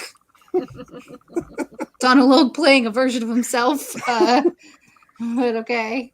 And, David Cross's vampire being perhaps one of the creepiest ones. So weird. And this one, of course, involves more pee-pee talk. Hilarious scene about that. Yeah, even more than talk. Yeah. Definitely. But this is an episode where we really, this is, I think, was this the reveal about Colin? Yes. Yeah. It was. Yeah, it comes. Yeah, it comes at the end as once Laszlo starts giving, a big birthday speech, and then Nadja is like, "What the hell was that?" And then he reveals and he says Colin Robinson is dying, and then we get flashes back to previous episodes as Laszlo is kind of explaining what's been going on. Mm-hmm. And which, by the way, I also want to mention there's leading up to this episode, in previous episodes, you do get even more foreshadowing. There's in the casino episode, especially when they're in the hotel room, and as Colin is the only one who actually has reflection, when you see his reflection, he's noticeably like grayer in his reflection. Oh. I didn't even look for that. That's a really good catch. Yeah. Yeah, good catch, John. And then, of course, the stuff later on when he starts marking his territory in the room, which is... Oh, God, yeah. Mm-hmm. Yeah, he gets... That's gross. It is. And, the way he's... the way he does is not, elegant. It's like they're trying to say their goodbyes and they're like, ugh. No, it's disgusting. Yeah, it's really gross. And then, Nandor's pissed off that he was awoken yet again. Doesn't believe any of it. Reminds him of how many times Colin has faked his own death. He's not trolling you this time. He's really dying. Remember when he died? He died last season twice. 2 of his when he had to go in the ground. Duplicated himself when he was like super powered. Yeah. But it's just so gross when like his hand goes into like Colin's face, and it's like, ugh. He just I didn't really. He just like kind of like wipes it off on the pillow behind him. I'm like, oh, so gross, but it's fine. Yeah.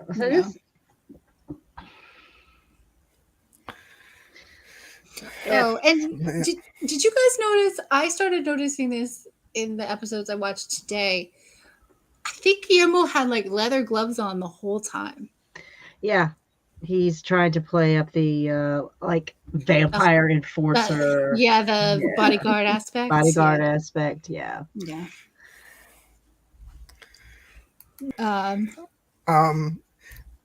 We did just skip right over the whole bit where they all come in to see to look at the body. Yeah. Because he's well known for a certain attribute. Yeah. They just want to see. We just want to look. And Guillermo's face the whole time where he's trying not to look so hard. Like yeah. And Nadja's like, show him the BB. Like, so weird. And Nandor, of course, is like conscious the whole time, right? Like he's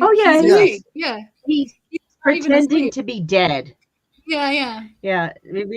Because he was so tuned out at this point, he just told Nadja to just tell him that she killed him, and he's gonna go be in his coffin. He's just checked out. Like, I'm dead. I'm dead to the world. I'm dead in this coffin. Yeah. But, I mean, it's kind of weird because in various different ways that they've killed other vampires over the years, like, somebody was turned to ash at one point. So I'm like, it's kind of, they didn't take anything into consideration on how they would make Nandor look like he had been killed, Yeah, it's like but they had 2 minutes, so yeah. It's like they're just taking their word for it that, he's of course, you're a vicious vampire. Of course you try to kill your enemy. That's fine. And he has no signs of being a vampire that has actually been killed, His body's just laying there. So yeah, he just looks like he's asleep. So that's just a sign of how much power he has. He's just so powerful. He's just stunned. He's out for a while. He'll come back. But Nadja put him in his coffin. But you know that increases her street cred. Yeah. Because of course she would take out her rival on the Vampire Council. They expected no less. One of them would. Yeah.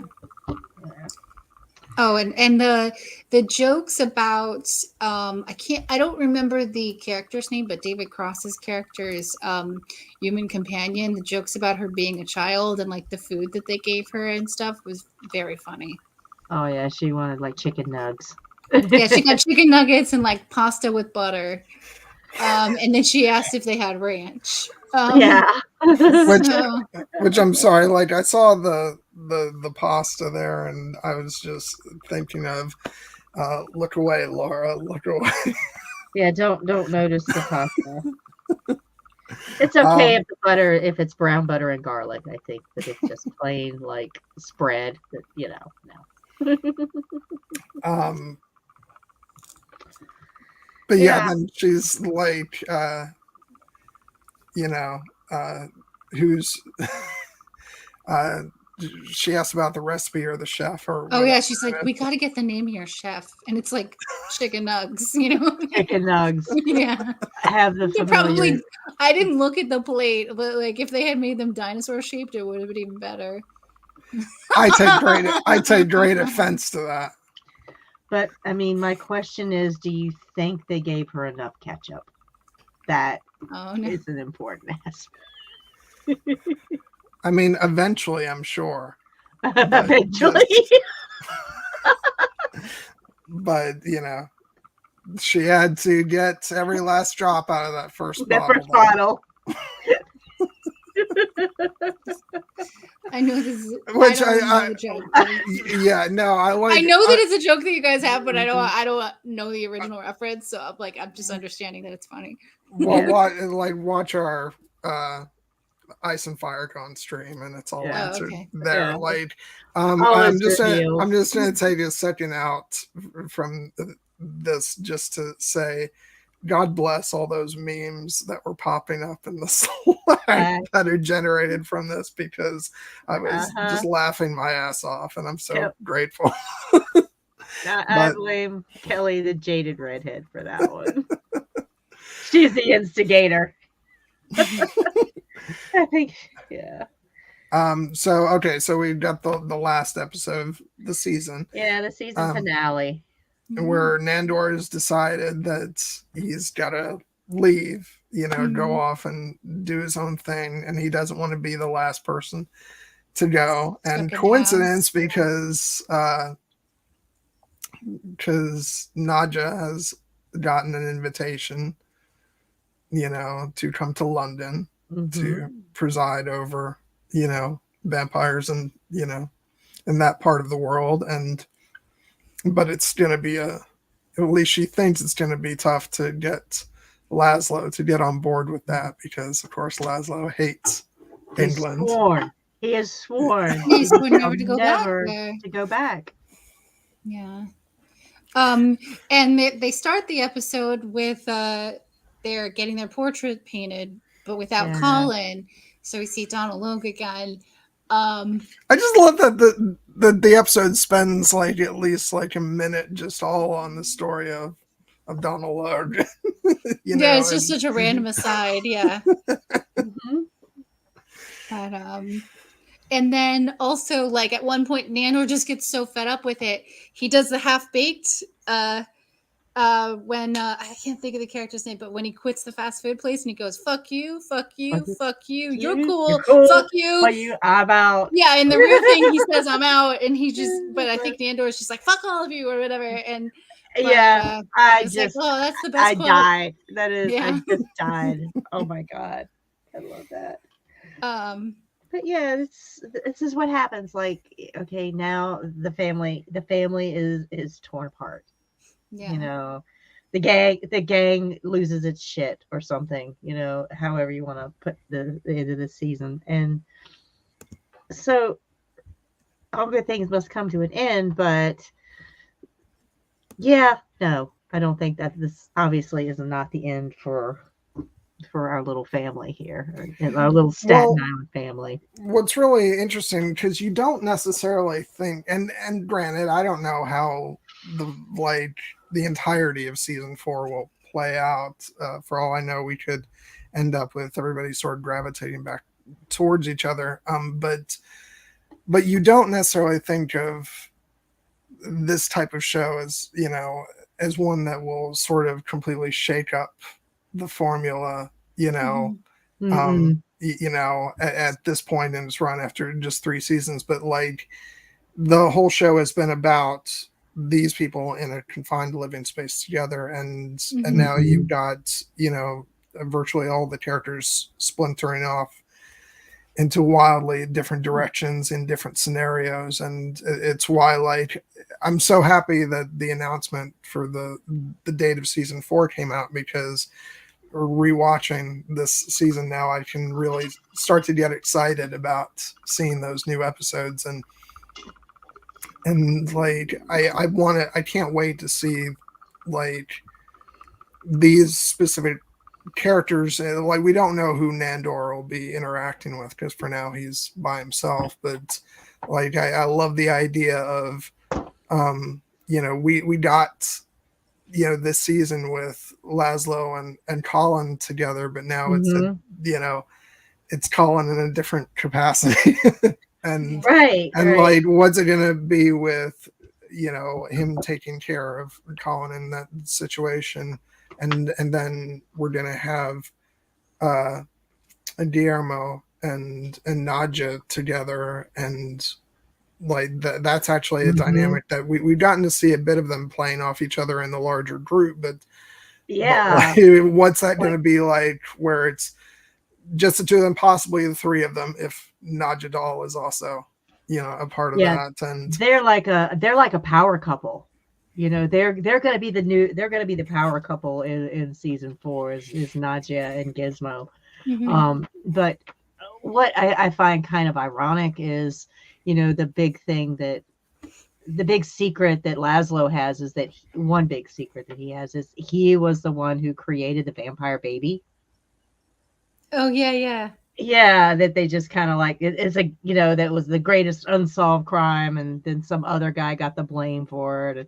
And, vampire baby has been like Dave Bautista got the blame for it, right? Right. Dave Bautista got the blame for that. Laszlo got away from it.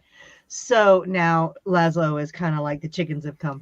He's going to be raising a baby vampire, So I thought that was kind of ironic.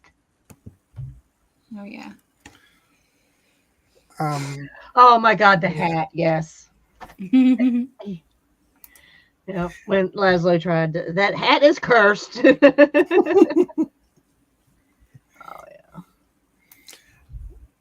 But no, as far as like other stuff that happened in the actual episode, like the fact that well, what do you guys think? Do you think that Nandor actually was testing Guillermo, or I don't know. Well, he's got to meet him in the by the tigress or the full moon or something like that. It's all very romantic and everything. But so he's got to get to be to the middle of the freaking Middle East by himself. Yeah. So because he was supposed to go directly with Nandor, right? Yeah. He was from apparently just a random commuter rail station in New Jersey from where they filmed it, but okay. Yeah. And he just. So now, what is Nandor just going to kind of wander the earth? Since he doesn't have the Guillermo didn't show up. All he's got is his Jansport with his ancestral dirt in it. That actually puts not to try and not to try to apply sort of normal like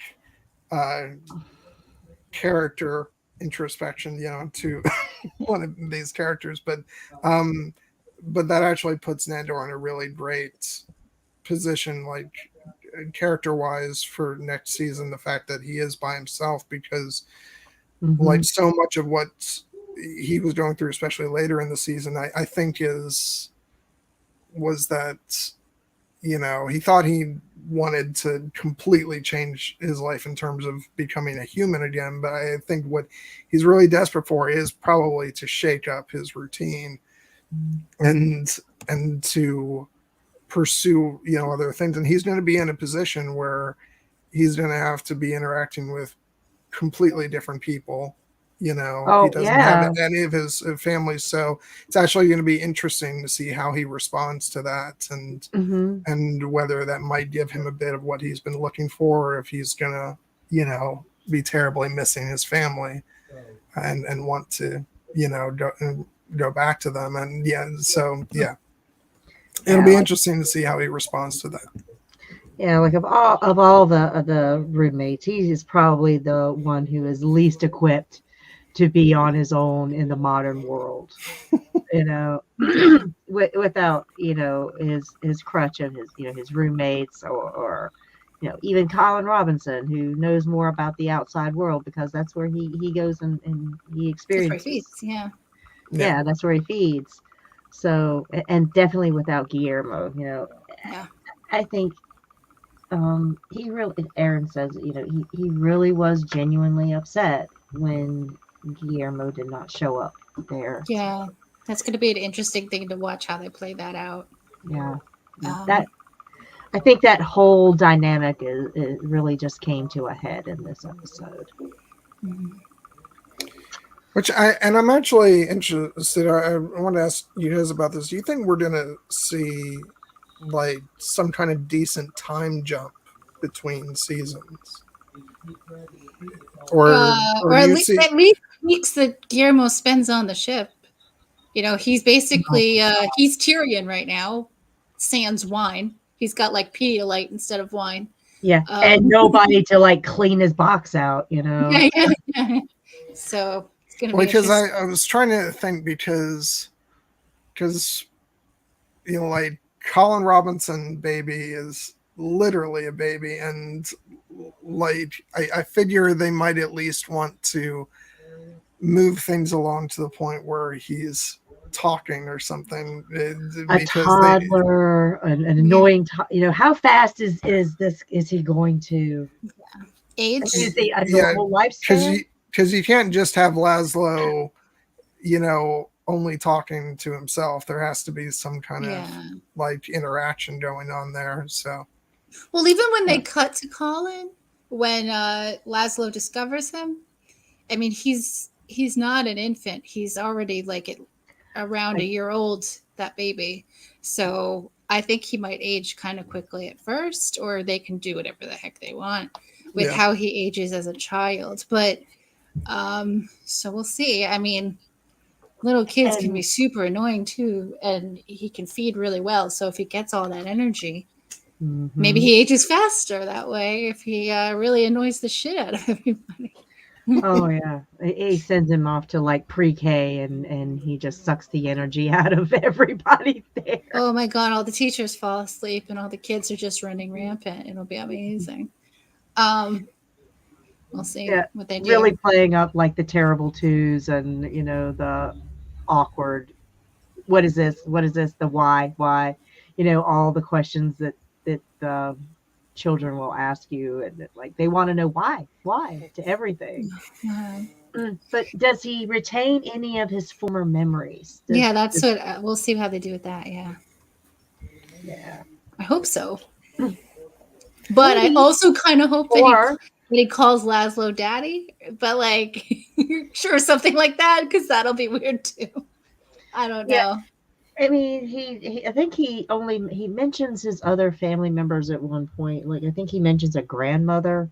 Like, so he has some memory. He has memory of his own parents, but they never said anything to him whether they were energy vampires or not. And he does the seance. He does the seance with like the grandma or the great aunt or something, so he can do the up dog joke. And then, they might not have been planning for this. But is it like a foster family? Like it's maybe not. This is how they just continue and they just go through this cycle. And he's a baby that somebody, they go, he is raised by someone. Yeah. And then he goes through this metamorphosis every time and then hits the reset button.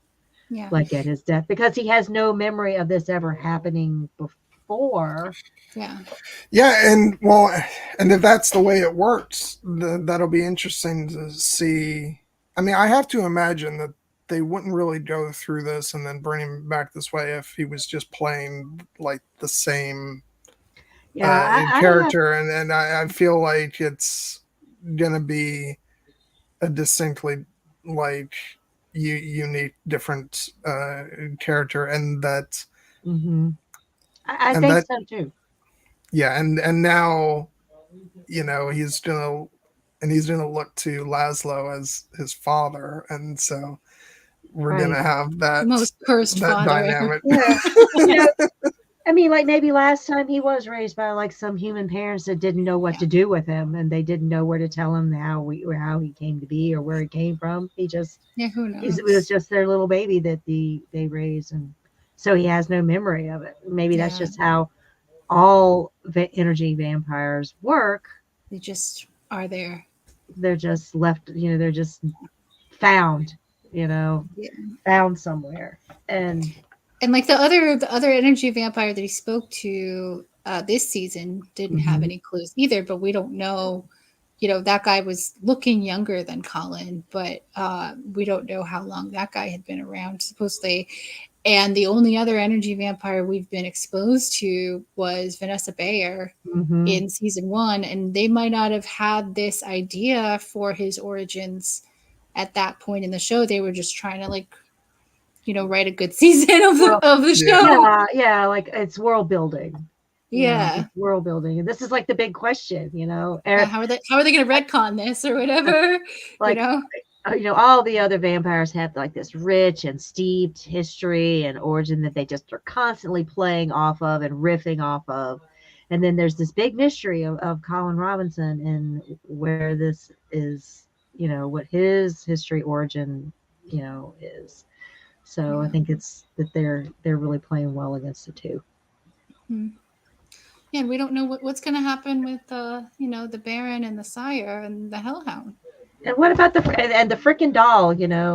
Where's the doll going to end up? You know what? I just realized I was thinking about the fact that she does go. She's in the coffin, tucked in with her. Yeah, I was going to say the only reason I could see for her being left behind would be to give Laszlo somebody else to play off of, but then I just realized, but you actually still have like the Baron and like the other characters and we might get Nick Kroll again. You never know. Yeah, because he didn't die last one, did he? I don't remember if he totally died or not. Simon the Devious. Yeah. Elvis Presley, all of the crew. We don't know if they're going to be around. And the guide, the guide's still there. What if she's stuck with babysitting duty? Oh gosh, no, she'll hate it. She's probably like, "What? The baby's better than Laszlo." But yeah, I don't know, or if we're going to have other people that take over the Vampiric Council. And there's So I'm just really excited because it's going to be so different, and at least for the first few episodes, they're definitely going to be in very different locales, and I'm just picturing Laszlo just running around trying to constantly find a babysitter for this baby. And he can't show it to Sean. Oh, maybe he does. But they'll know the face. The creepy ass adult face on this baby. I mean, that could be like a joke, like. Oh, he can hypnotize them. It'll be fine.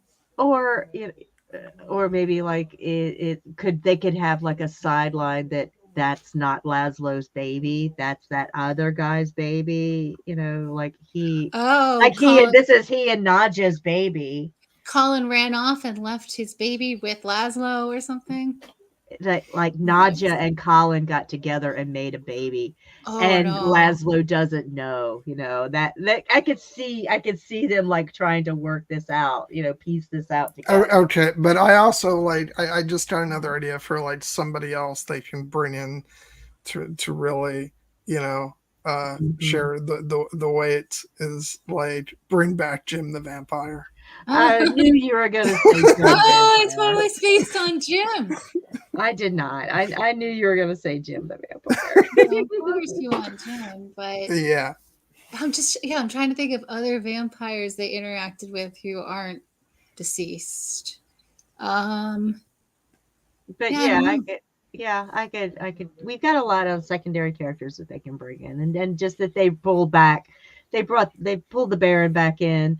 They've got the Sire. They've got the Hellhound. What baby doesn't need to have like a place in the country that they can go and play with a dog? You know.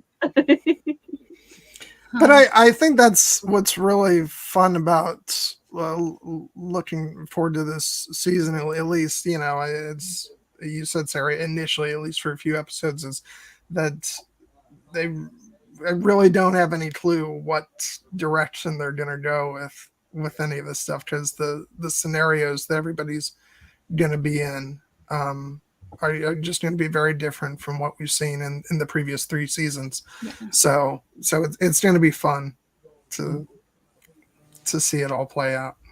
Yeah.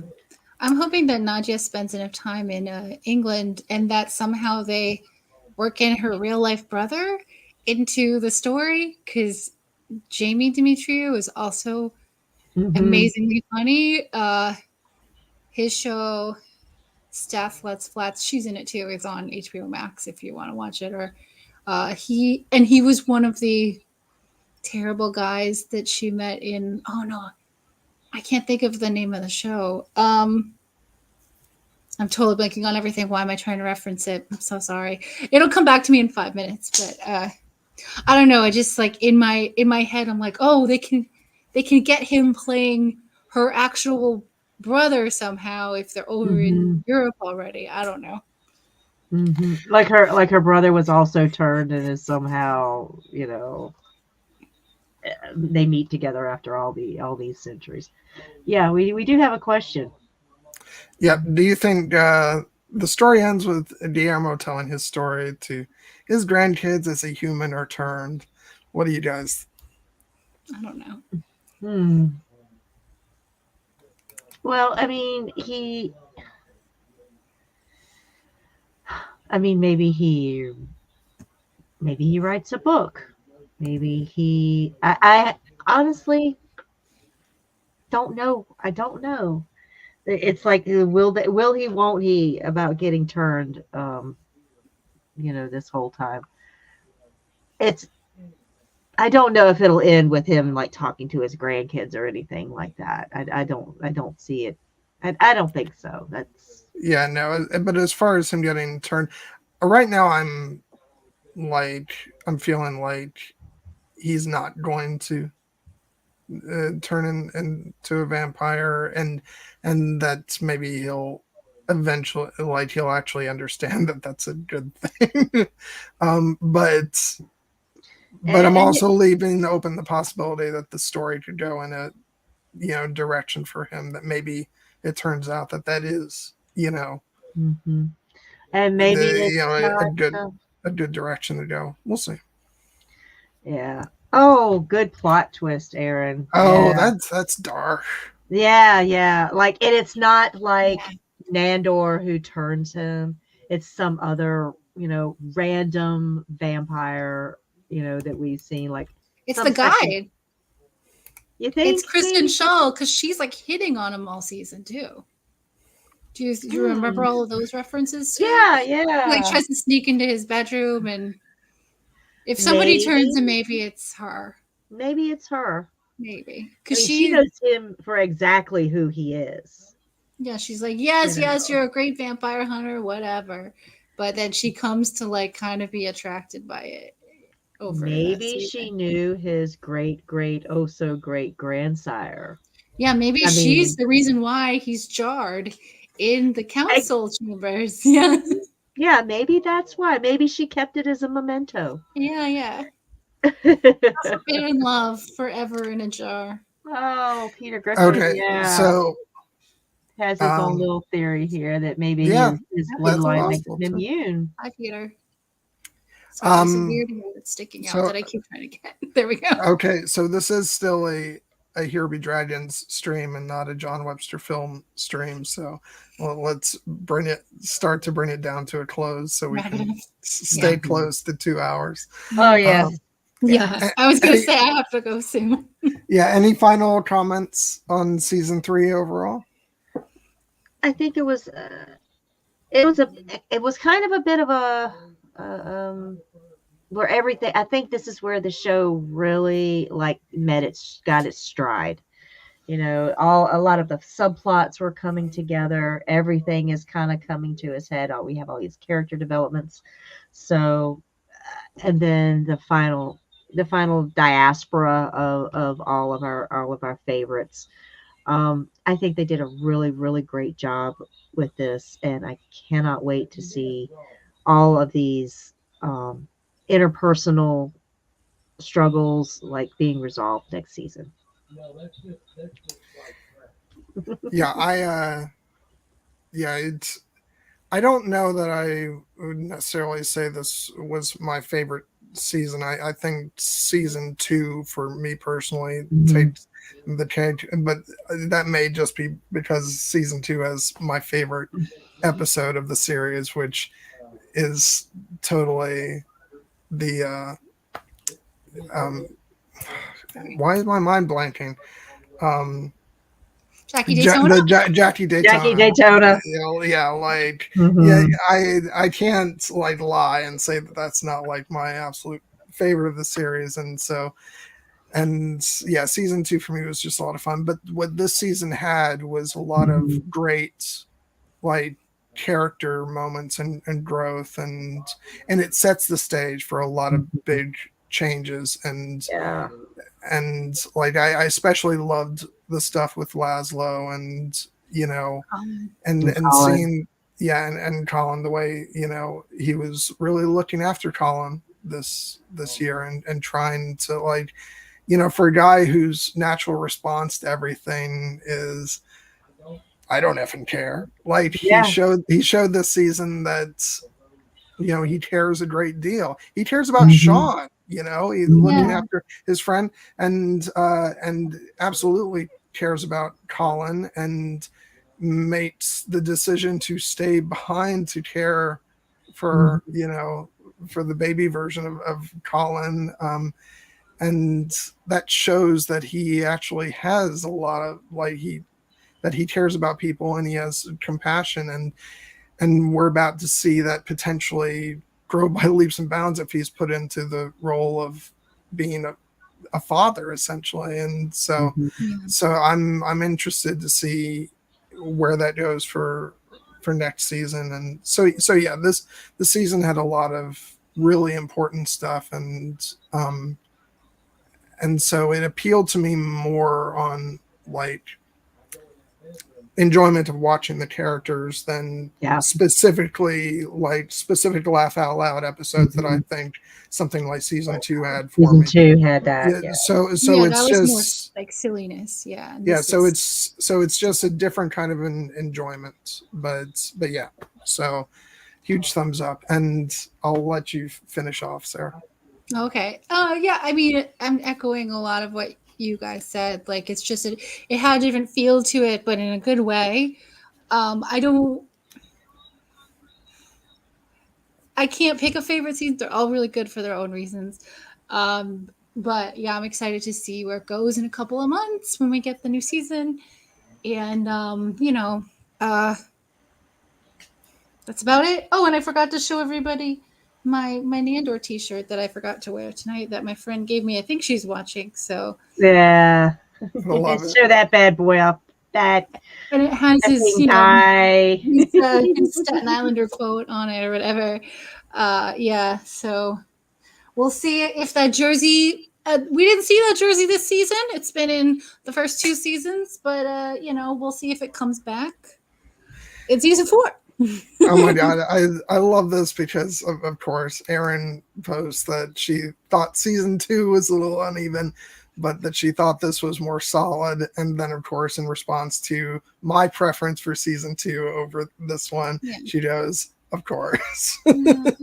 Because we've always got Erin and I agree on nearly everything, so of course we're going to agree on this. But yeah, God. Yeah. I feel like this season had like multiple long-term payoffs versus every other season had like maybe 1 or 2. And so there was just more reveals and more like deep dives and stuff this season. So it's great for different reasons than other seasons were. Now, I'll tell you, Aaron, here's the thing. Like, I'm grateful for the consistency of our disagreements. And I wouldn't even call it a disagreement because we both enjoy the show. Regardless, it's just minor, different and preferences, but it just makes those rare moments when we are perfectly in line that much more special because this happens so freaking often. But yeah, really enjoyed rewatching the season. Looking forward to season 4 and loved getting to talk to you guys about it. Thank you, Sarah, for coming back on. And I'm sorry I had to turn off my really bright light. It's not usually on that long, so that's why I look like I'm kind of in the dark right now because my apartment is terrible. It's like living in a basement for real. Yeah, and we would love to have you back, whether it's on this channel or on my channel, to talk about the film when we get around to that. Better be within the next 2 months. You need to watch the film before season 4. I'm requiring you to do so. If you don't do it, we will, hunt you down like Guillermo and get you for it. No, I'm kidding. But see, now I would see that as an incentive to not do it, because if that means I can get several of you guys to come to Florida to see me. Nobody wants to go to Florida, John. I bet there's almost no other Johns in Florida. We'll find you. No, what I'll do is, because you don't live that far from my mother, I'll send her after you, and she's frightening. So you're going to have to watch this movie. Well, okay. Yeah. No, you'll love it. I think it's not cheap to buy, obviously, because you can't get it for free streaming, but you could probably rent it on one of the services. But I know you also sometimes like just buying it, so why not treat yourself and purchase it? Well, I'll rent it, and then if I really love it, then I'll buy it on physical media. Wonderful. Okay, yeah. It hasn't been on anything streaming in like at least 3 years. It was on HBO streaming for at least a year for a while, but this was maybe 2018. It's on Amazon Prime right now. Amazon Prime. It is? For $2.99. Oh, to rent. Okay, yeah. I'm like, it's not $3. I will. You have $3. I will dispense $3 from the Vampire Council treasury. I just don't understand why. Watch this movie. I just don't understand why Hulu doesn't make a concentrated effort to secure the rights for the film. You'd think it would be in their interest to stream it on their service, and where they're actually showing the show. Yeah, but maybe it might have something to do with whoever distributed it to begin with. It was a similar thing where and I think they've had it since, but back when, for instance, Dark Crystal Age of Resistance was first dropped on Netflix, they didn't have the Dark Crystal movie on there, and it's how do you not work that out so that you don't think that maybe if you're asking people to watch this thing that's connected to a movie that was made, that you might want to also have, said movie on your service. It's just weird, but yeah. That's not how entertainment works. You know this. You've been a part of filmhood and entertainment. Well, it's just again, another similar legal red tape is what we're saying. Another similar thing is Netflix just did that, live action Cowboy Bebop. They've even put the original anime series on there, but you cannot track down the Cowboy Bebop animated movie that was done anywhere. I actually had to buy an imported Blu-ray just to even see the movie, and it's Oh, wait. It shouldn't. Are Blu-rays able to just play on anything, or do you have like a thing that plays on any certain ones? area? If there's certain companies make their Blu-rays region free, so they'll play on any device, and then some of them aren't. You kind of have to check before you buy it. Yeah. So it was just fortunate that this was, so I was able to watch this it. one was region free. Okay. Yeah, but otherwise, like you can't rent it or buy it streaming. It's not currently in print on an American Blu-ray. If the show had taken off, maybe they would have made an effort to. Yeah, I don't know.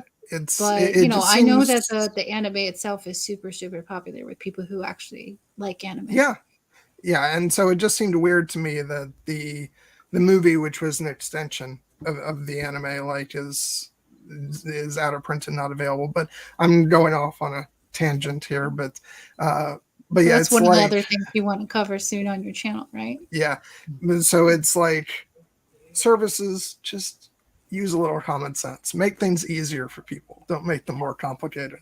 No. But okay, so season 4 coming out soon, can't wait. I'm really excited. And less than 2 months from now. Yeah. Yes. As for what's coming up on this channel next week, don't know the answer to that. That's possibly nothing. Possibly nothing. The ball's in Steven's court. Yeah. So, and then as for me, I don't have a date planned for my return on my channel, but lots of potential, topics for discussion. Daredevil probably coming up first. Nessie, you don't have anything scheduled as of yet, and nope. And Sarah, as of this moment, you don't have a channel of your own. So. No, I mean I could stream on my YouTube account if I wanted to, but I don't because that has no appeal for me at the moment. My computer can barely handle any software that would allow me to do so. Yeah, well, I couldn't even if I wanted to. Whatever it is next week, I'm sure it won't be 2.5 hours long because I know somewhere Steven is just dying about having to sit through this. So. I'm dying too because I had a lot of water before this stream started, so I'm just letting you know I'm also going to be streaming after this in a different sense of the word. Yeah, you're not alone. I'm running to the bathroom as soon as we stop. This is basically me saying, let's press the stop streams button, please. Okay, so anyway, everybody have a wonderful night. Thank you for stopping by, and you know how it is. Peace. Peace. And be excellent to each other.